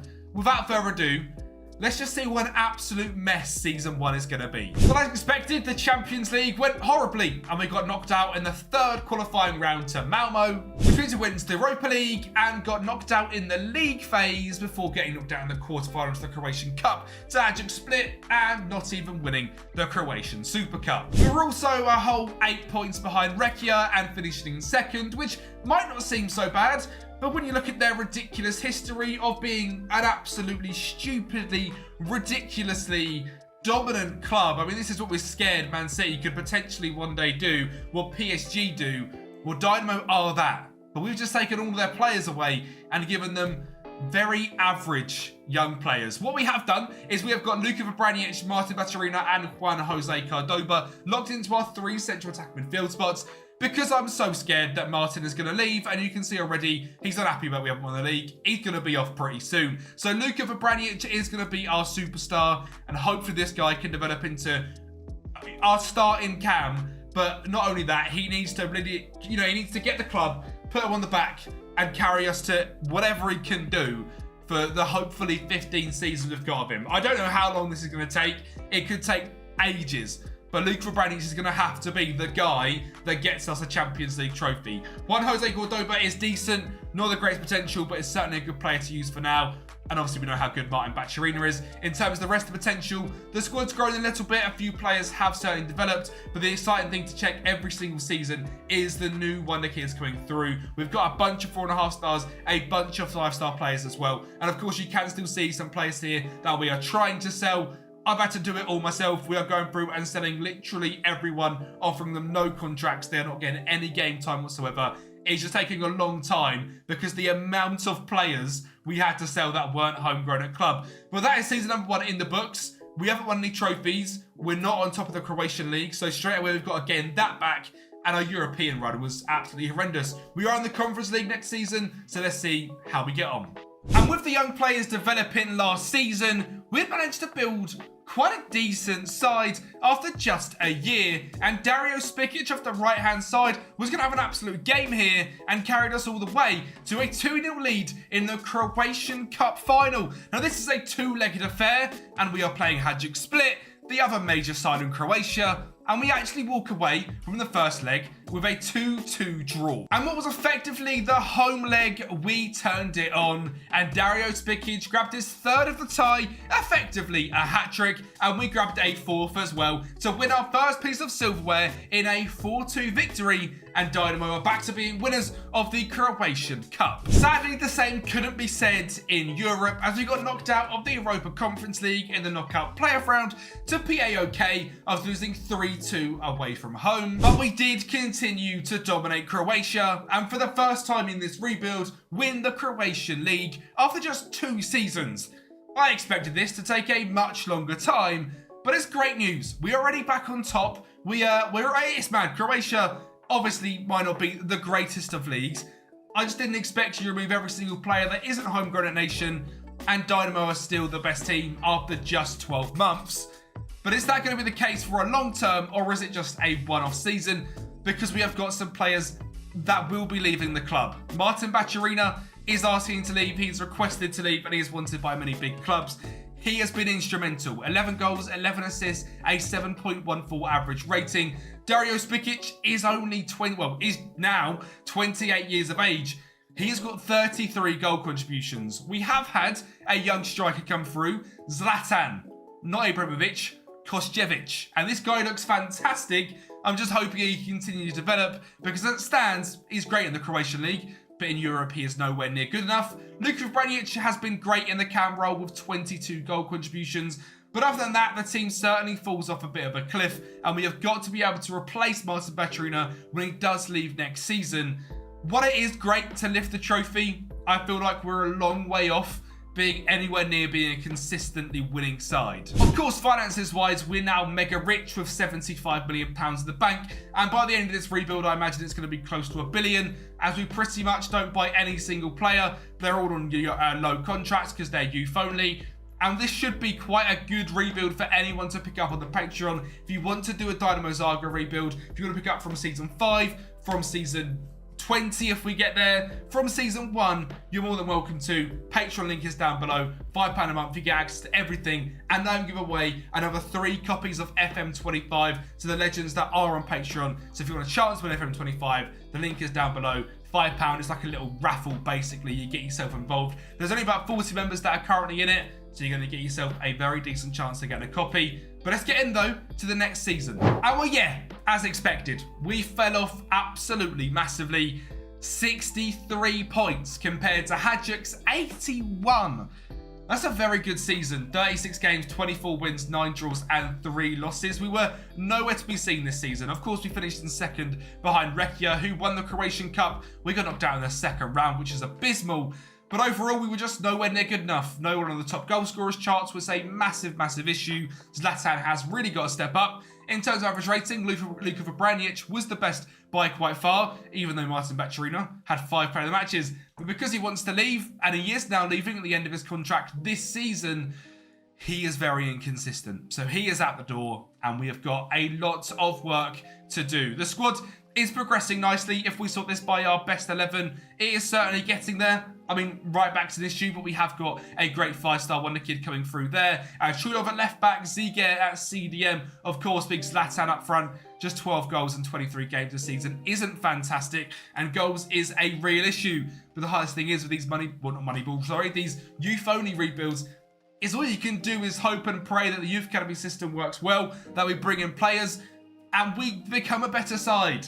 I can do the tactics, I can do the training, but overall, this is just about what the game gives us and us grinding as hard as we can to eventually win everything. Now in the Champions League this season, again knocked out in the third qualifying round, and the Europa League knocked out in the knockout playoff round. So you can just see what a massive task this is going to be. And once Baturina left, things carried to go on a downward spiral, as we didn't win any trophies in 2028, none in 2029, as we now drop to the third best side. And in 2030, we gained our first piece of silverware in over 3 years, thanks to a Pavlovic header, and we had won the Croatian Cup. That didn't mean we were any better in the Croatian League, because again we come third. And in 2031, we dropped as low as 4th in the league, a whole 30 points away from Hajduk Split. It's safe to say the youth-only experiment isn't working quite as well here in Croatia as it did in Portugal, Netherlands, and England. I'm not quite sure why that is either, because it's not like in Croatia there's lots of money floating about. I think we're just getting quite unlucky at the players that aren't really coming through the academy. Again, if we'd saw this by best player, we've only really got 1, 2, 3, 4 players that have actually come through the youth academy since we started this rebuild that have made it into the first team, and we are in 2031, so we are 7 seasons in. That is very, very poor. Nowhere near good enough. We need to be producing players at a much better rate than this. Trust me, every single season I'm asking the board to increase their junior coaching and everything like that. We are at 4.5-star youth recruitment, so realistically anyone in Croatia that becomes good, we should be able to get our hands on. And in terms of facilities, well, we're definitely the best in the country by quite some distance. What has also been interesting is the fall off in Croatian football as a whole. The nation, when we started this rebuild, was ranked 7th in the world, and the league in 20th, now dropping all the way down to 28th, which is quite the drop off. And if we look through the schedule for Croatia as well, they haven't qualified for a major competition since the 2028 Euros, where they got knocked out in the second round, and the 2026 World Cup. So quite simply, we are halting the progression of Croatian football as a whole, as we are not having players come through the academy that are good enough, and a lot of players that are in the Croatian team are through the Dinamo Academy. So you can see the effect it's having, not just on us, but on the league and as the nation as a whole. Honestly, what we do to fix this, I don't really know. We need to continually grind through the seasons until we make this team good enough to eventually get back to challenging, which should bring more youth academy players in. What makes it so difficult is we do not allow ourselves to go to the transfer market at all to find 16-year-olds in Brazil who would effectively be homegrown at club. We do this purely from our youth recruitment system. So if you guys do enjoy the challenge of these rebuilds, let me know, because these are very fun. They are also very difficult, and they take a long time to record and actually make, because we're going to go a long time in the future, and you guys actually voted in a poll and voted for this over the Wigan rebuild simply because how difficult this was. The Wigan rebuild came up before it, and this has come out now. If you want me to make the change where I bring in 15 and 16-year-olds as they come through the youth intakes from around the world, let me know, because I will implement it. If you like the grindy aspect of me having to just sit here and eventually get the club to a point, thanks to finally getting youth players that are good enough to come through and we develop them correctly, then let me know that as well, because we can do either. Obviously, these videos are for you guys, so let me know what you prefer. Let's get in vote to hopefully the turnaround season in Season 8. And it was like something just clicked in the club, because this season we got to the semi-finals of the Europa League. Given the fact the last 4 seasons we haven't touched anything in Croatian football, that's incredibly interesting. It looks like we've finally had a few of our younger players come good, and that's what I mean about the grindy aspect. The last 4 seasons have been just zooming through, trying to get us to that point, eventually falling off a little bit, and now, because we're using the youth-only system, we are finally getting there. We are reaping the rewards, and we're getting to semi-finals in European competitions. I mean, I wish we were doing better in the Croatian competition, as we do lose in the semi-finals to Hajduk. But after a 6-year barren spell, Dinamo are back on top of Croatian football and finally lift the trophy once again. Through them 6 years, Hajduk won every single title, so it's clear to see that in Croatia, when a team starts to dominate, they really dominate. So hopefully we can solidify ourselves as that main side, or are we going to have a battle of the ages between Dinamo and Hajduk for the title, season in, season out? To be honest, I hope it's the second option. I don't want to now just go on a run of 15 seasons or 20 seasons or 100 seasons of just winning the league constantly. I want to be able to build this team into a team which battles for leagues, and we build the Croatian league up as well, because I feel bad that the whole Croatian national team is absolutely rubbish. Now, our team is looking very different to sort of when you guys last saw it. I mean, I say that, it's not looking too different because, as mentioned, there's only 4 players in here that are regens and wonderkid players. We've got Zlatan Kosjevic, who was developed into a fantastic striker, and I'm very happy to see his development. Before, there was not a single yellow stat. He had about 11 finishing and 12 pace. That has now definitely gone up to 14 composure as well. So he is now a very good striker. Cordoba, since the start, has developed nicely as well, with some great physicals, good dribbling and first touch, and very good mental stats. And Hasic, who is our first regen player, attacker anyway. These are the key players which really take these seasons on board. He looks okay. He doesn't look amazing. I don't imagine he's going to be anywhere near Champions League winning quality, but he's certainly good enough to put us in contention for the Croatian League constantly, and obviously do decent in other European competitions. Luka Vranic is at this point a Dinamo legend. He is a fantastic central attacker midfielder, and I've been managing to secure his contract for 4 years every single time, which is fantastic. So it looks like he is going to stay rather than that snake, Martin Baturina. Vito Kacic in CDM is very average, as is Ziga, to be honest. Neither of them are great. Both of them can sort of defend and progress the ball to our front four. That is sort of the game plan. Our right back is actually very decent. Very rarely do you get a good right back with good speed and good crossing, so very good to play in this system, as you can see from our left back, who is completely incompetent with 5 crossing. It's the gamble we have to take. At centre back, Savetko and Zivkovic have developed quite nicely, both very decent, and Kavalina is still in goal. Actually a very good goalkeeper. He is out on loan when you start the rebuild with Dinamo at Lokomotivia, who are also, at Osijek.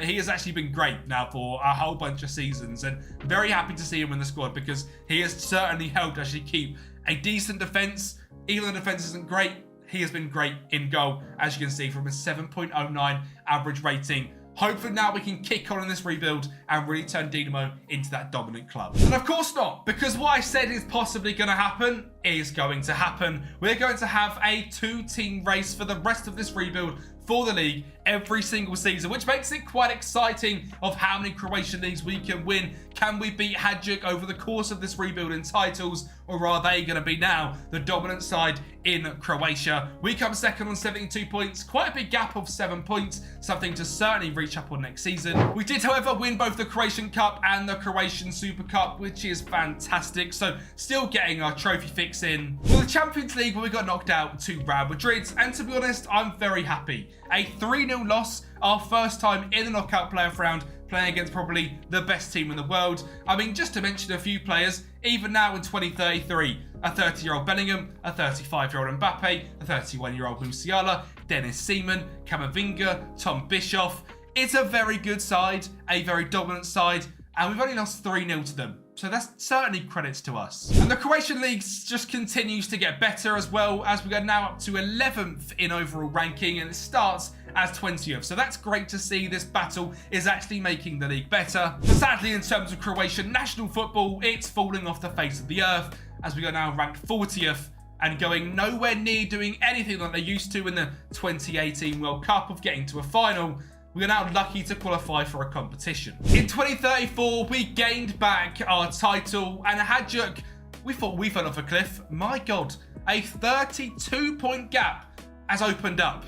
That's a 39-point swing in just one season, and we are back to being on top of Croatian football, and hopefully to dominate it for years to come. Maybe not. There's a new kid on the block. Osijek win their first title of the rebuild, and we drop down to 3rd. I mean, it's doing wonders for the Croatian League, as we're now up to 9th, but I need to be winning trophies, and if we can't win the Croatian First League, what hope have we got in Europe? As we lose to Arsenal in the round of 16, and continue to not win the Croatian Cup, as we get knocked out in the second round again to NK Istra 1961, who are the 4th best team in Croatia, but by 25 points. 2036 was certainly a weird one, as we dropped to 4th in the league, and are now miles behind everyone. Meanwhile, in Europe, we were battling with some of the richest clubs in the world as we faced Newcastle in the semi-finals of the Europa League. Madrid finds Marchetti to make it 1-0. At this point, it is just full of regens before we make it 1-1 from Mikolic from our central defensive midfield spot before someone that's not a regen is going to grab a goal for us, and it is that legend Luka Vabranic to make it 2-1 against Barão and gives us the lead for the first time in this tie, and it is going to be sadly for the last time as Newcastle score to make it 2-2 and beat us on our home turf in penalties. So sadly, we still are yet to see a European trophy lifted. That European run certainly showed that we were going to be a good enough team to compete in Croatia once again, as we lift our trophy for the first time in 3 seasons on 80 points and clear of the rest and continue to build on this side, which is now becoming more and more of a regen side as our current players in real life get older and older. I mean, like the fact that Luka Vabranic is now 32 years of age, Kveco, who's our left centre back, is 32, Zivkovic is 34, and Cavallina is also 35. I mean, even Zlatan up front is now 33. So we are nearly into full regen territory, and they're still not really that good. Momovic on the right wing is very average. Hassan on the left wing is very quick, but very average. Ziga and DM isn't great, and Mikolic, while he did score, he has only got 4 finishing. Kulov at left back is okay, and so is Surovic, but there is a lot of improvement to be made. This team really isn't good enough to win the Champions League yet. We got knocked out in the round of 16 by Liverpool this time in the Europa League, second round of the Croatian Cup again.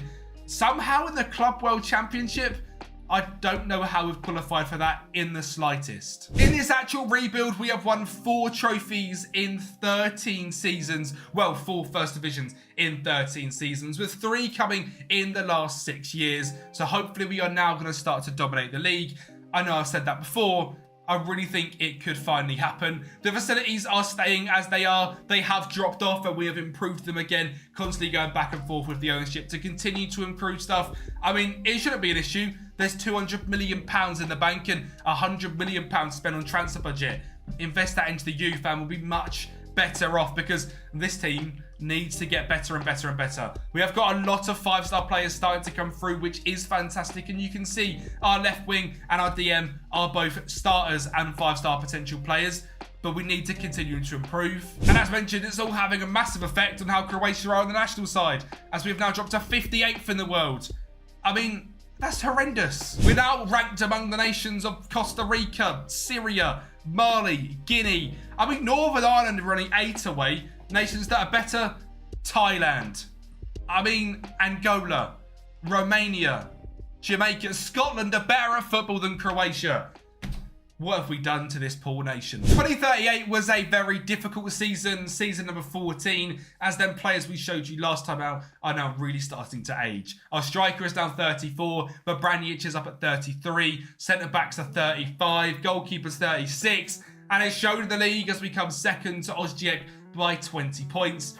We really need that youth academy to now kick in. And we're lucky for us, that is exactly what has happened, as we now have 10 plus players that have 5-star potential. We have a brand new goal scorer in Pedro Gorican, who has 16 finishing, great pace, great composure, and bagged 28 goals at just 19 years of age. And a great new right winger, and Endrio Hervo, who is now 20 years of age, having 28 goal contributions in 41 games, a 3.5-star player, lots of room to improve, 19 determination, great speed, 6'1", both-footed. This guy is great. And them two alone made a massive difference as we gained back our Croatian First League title and did a double for the first time in what seems like forever, as we beat Slaven Belupo 5-2 in the Croatian Cup final. Still some way to go in Europe, as we got knocked out in the league playoff round by Stade Rennais of the Champions League and knocked out in the knockout playoff round after going through the league phase against Dinamo Kiev. But this young side is now really starting to take shape, and I think we are on to a winning formula. As we win the league again in 2040 by 3 points of Osijek, sadly just about miss out on the Croatian double for the second time in this rebuild by losing to the final to Rekia. And well, let's be honest, not having the greatest time in the Champions League as well. Just 1 win, 1 draw and 6 losses. I can't believe we are 16 seasons in and this is still we stand in European football. But the team is certainly getting better, and the youth academy is certainly starting to produce. The amount of wonder kids now on this team is outrageous. I mean, there's nearly a page of 5 stars, there's a whole page of 4.5 stars, and it goes down. But we are certainly doing better. Ability-wise, our best player is Andrigo Horvaj. Peter Lucha Pajaka as well is fantastic as our striker. We have just lost all of our real-life players. We are now just a full regen team. Oldest player at 31. Luka Vranic retired. As a Dinamo legend, 458 games in the first tier of Croatia with 195 goals. He is retiring with just 5 Croatian caps. Maybe that's the issue. They should have given him some more caps and they'd have been absolutely fine. If you guys are looking for a solid Croatian cap to use on your saves, this guy is brilliant. He has done it at a very consistently good level with just 1 season below a 7.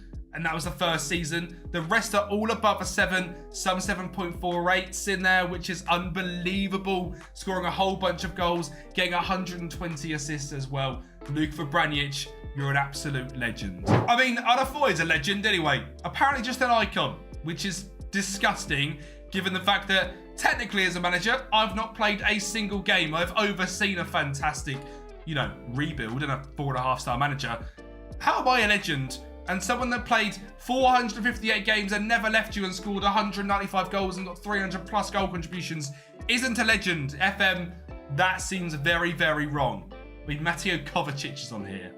Modric is on here, which is fair enough after, doing bits. But Luka Vranic, that seems like a robbery. As does not winning the Croatian League. We nearly made it 3 in a row, but we lost to Osijek, who have become sort of the team which we have been battling with.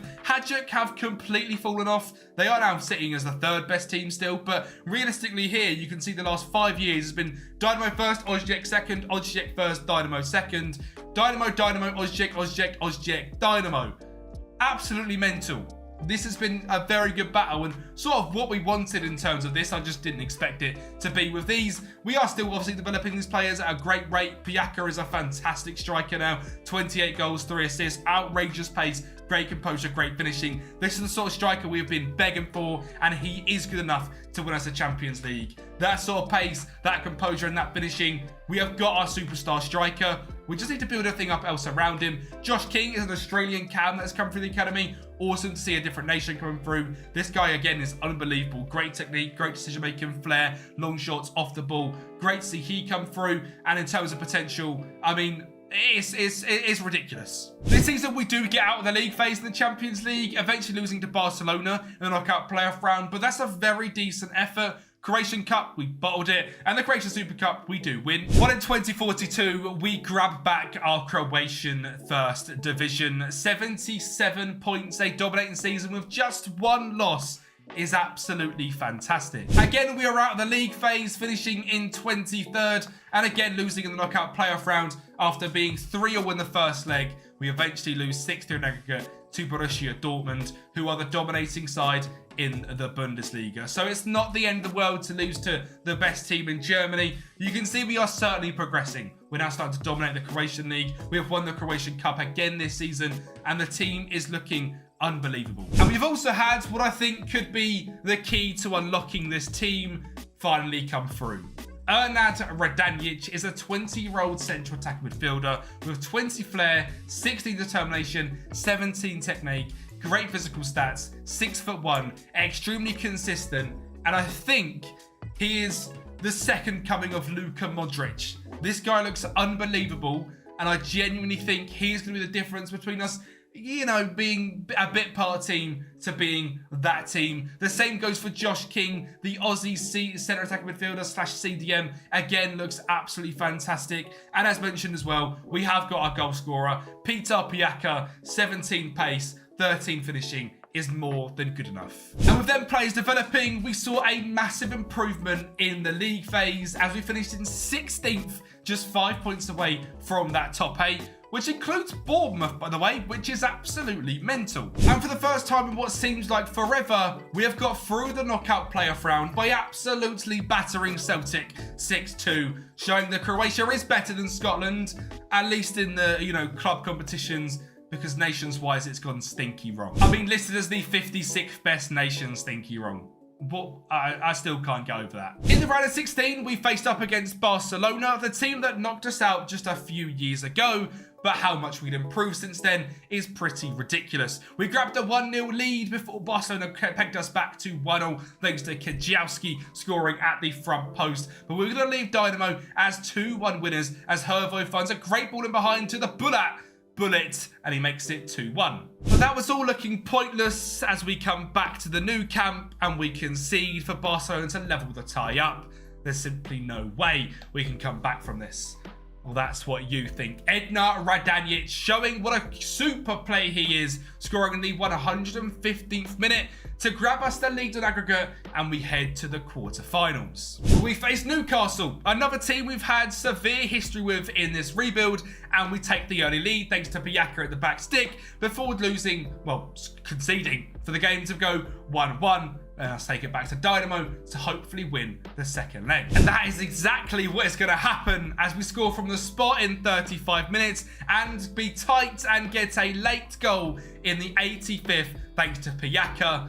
Dinamo are heading to the semi-finals of the Champions League. Are we finally about to do it after 19 seasons? Well, it was PSG who stood in our way, and they also made it very difficult. Scoring in 36 minutes as we go down 1-0, but we bounced back quickly and grabbed an equaliser again, looking to take things back to Dinamo and use that home crowd to our advantage and get to a Champions League final. And Adriano Horvage was our saviour. He plays the ball into the middle, he cuts back inside, he drills it in the 38th minute, and Dinamo take a 1-0 victory against PSG. Slightly undeserved, pretty dominated, but that doesn't matter. We win, and in the Champions League, what matters is who wins the game, and we are going to the final. Well, we are facing up against my team, Manchester United, and I would hate to lose to them in the Champions League because, I mean, I should be managing them. Radanic scores to make it 1-0 in the 49th minute,